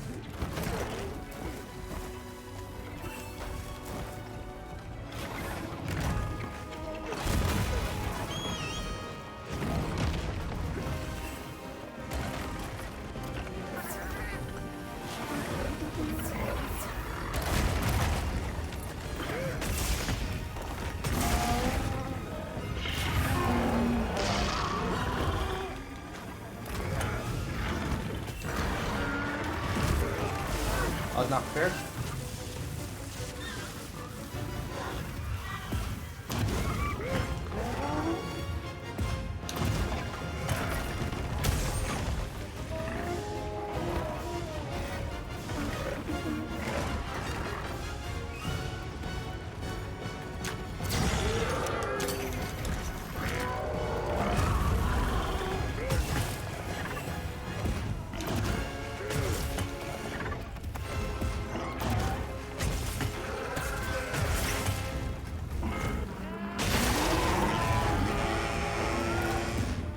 No attacking for you.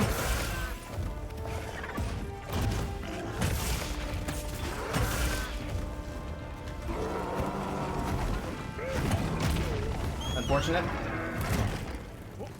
Moved his face. Now it's just a little bit not directly on top of him for it to connect.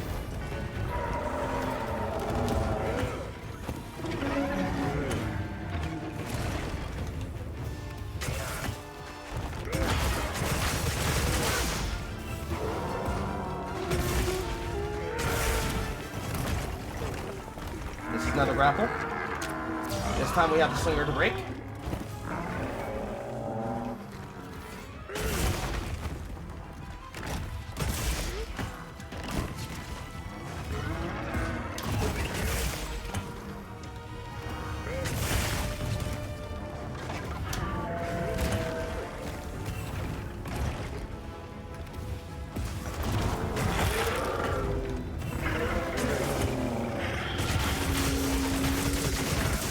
And he's taking his ass to sleep.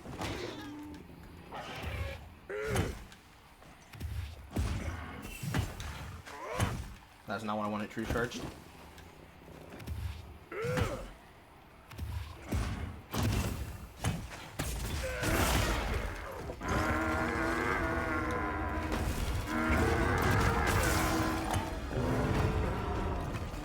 He's gonna run again. Sharpening in between movement. For funsies, let's disappear from his sight. Never mind, he vine trapped himself.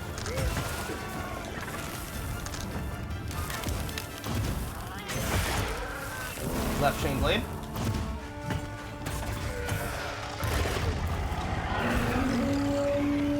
He anged me.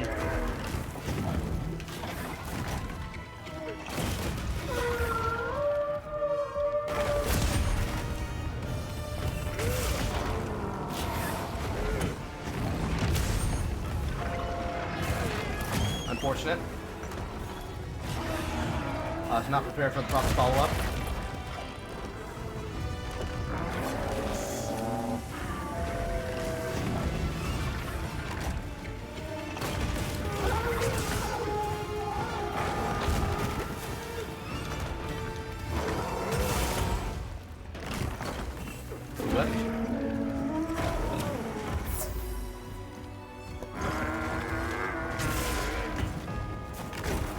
That one didn't lift.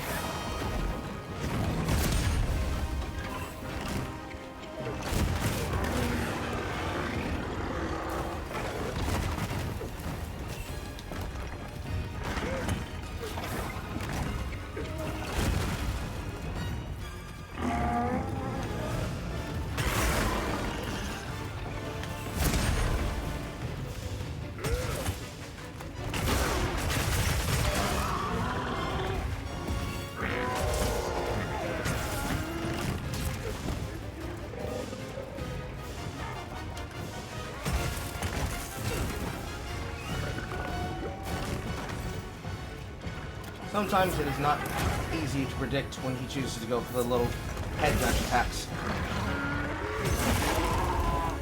Right, Chain Blade?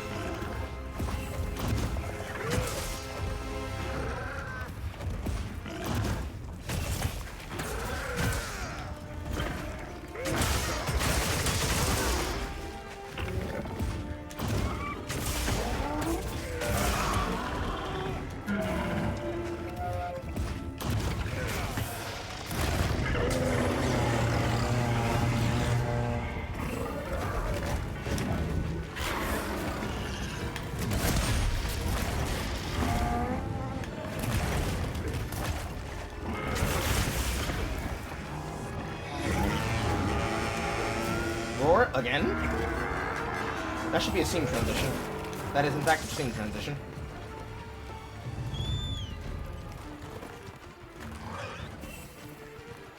And because I've broken all the parts of his body that I care about, I'm going to change back to the Glaive now.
Unfortunate.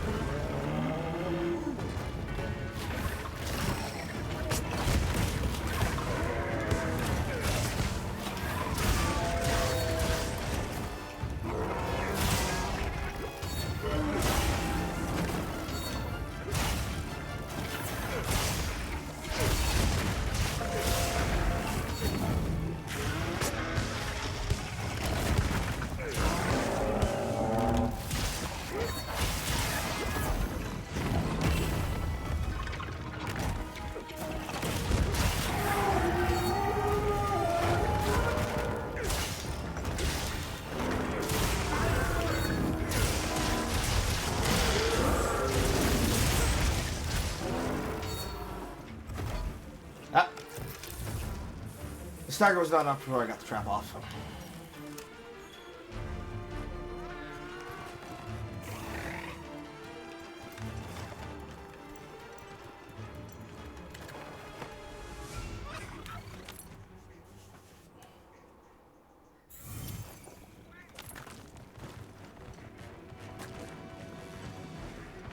Let's go ahead and take him the second we get it here.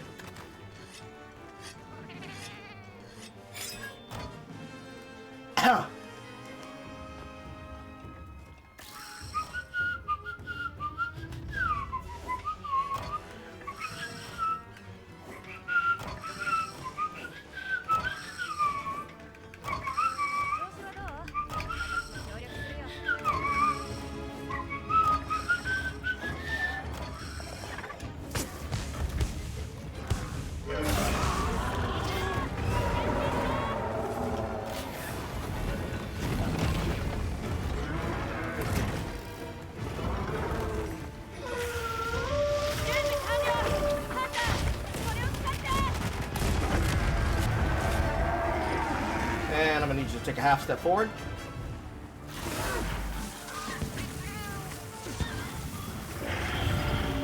And done and dusted. I think I can say that nothing about what I said, nothing about the lessons that I applied, and nothing about the demonstration that you have in front of you can be said was, quote, hard. Play towards what the weapon wants out of you. Apply your knowledge to the battlefield. Work with what's in your environment. Use your tools correctly, and you will benefit, profit, and improve. Small improvements over time is the goal. The entire point of this guide, of course, is not to make you an instant expert. But what it is meant to do is not even to give you an encyclopedic knowledge, but to get you to competency. You want to hone your skill so that you can gain mastery through applied competency. Know what you're doing. By all means, play the game how you want. I'm not telling you that you can't do what you want. This is not about trying to control you to do what you want to do. Please do not attempt to make those accusations. I beat the allegations. Be blessed, beloveds. This is about you as a Type A or Type B or Type C user. Namely, the Type A's and B's. The people who ran out with no idea what to do. And now you've hit a wall and you're saying the game is dead, the game is boring, nothing else to do. This is to give you the stepping stones on which to apply yourself with the best amount of knowledge available, and that I can share from those that I've learned from, as well as having discovered and applied myself in isolation, so that you can take it into your laboratory, and you can figure out what you are cooking. It is to apply what I am calling the Carl Menzer method, implied and learned from bodybuilding expert Mike Menzer, God bless his soul. I want you to go into this game like an educated, aware, and intelligent hunter. And I want you to apply the tools of your hunt to your gameplay and to then give that knowledge to another hunter so they too may engage with the Mike Menzer method. I want you to be able to apply what you are learning, take the information, no matter how stupid or how small or how trivial or how monumental, how game-changing, how game-breaking, and how eye-opening it is, and apply these tools to your gameplay so that you can repeat and replicate what you just saw on screen. Do not tell me that it is hard. Do not tell me that it is impossible. Because if I can do it, you can do it. Which means that if you can do it, I can do it. Do you really want to be beaten out by this black-faced gremlin in front of you? Who speaks in Kunish tongues? No. You are indeed better than a streamer. You can indeed be smarter than a 5th grader. And you can indeed be faster than an Arkveld. Does anybody have any comments, questions, and concerns that they would like to apply now that we have reached the end of the presentation?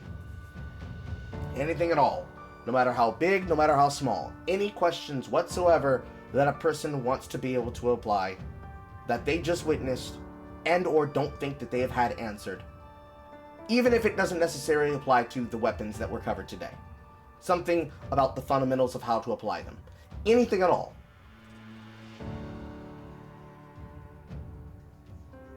Yes, no, maybe so, going once, going twice, going thrice, fried rice. If not, and on that point, I will thank each and every one of you for attending, and each and every one of you for giving your eyes and attention.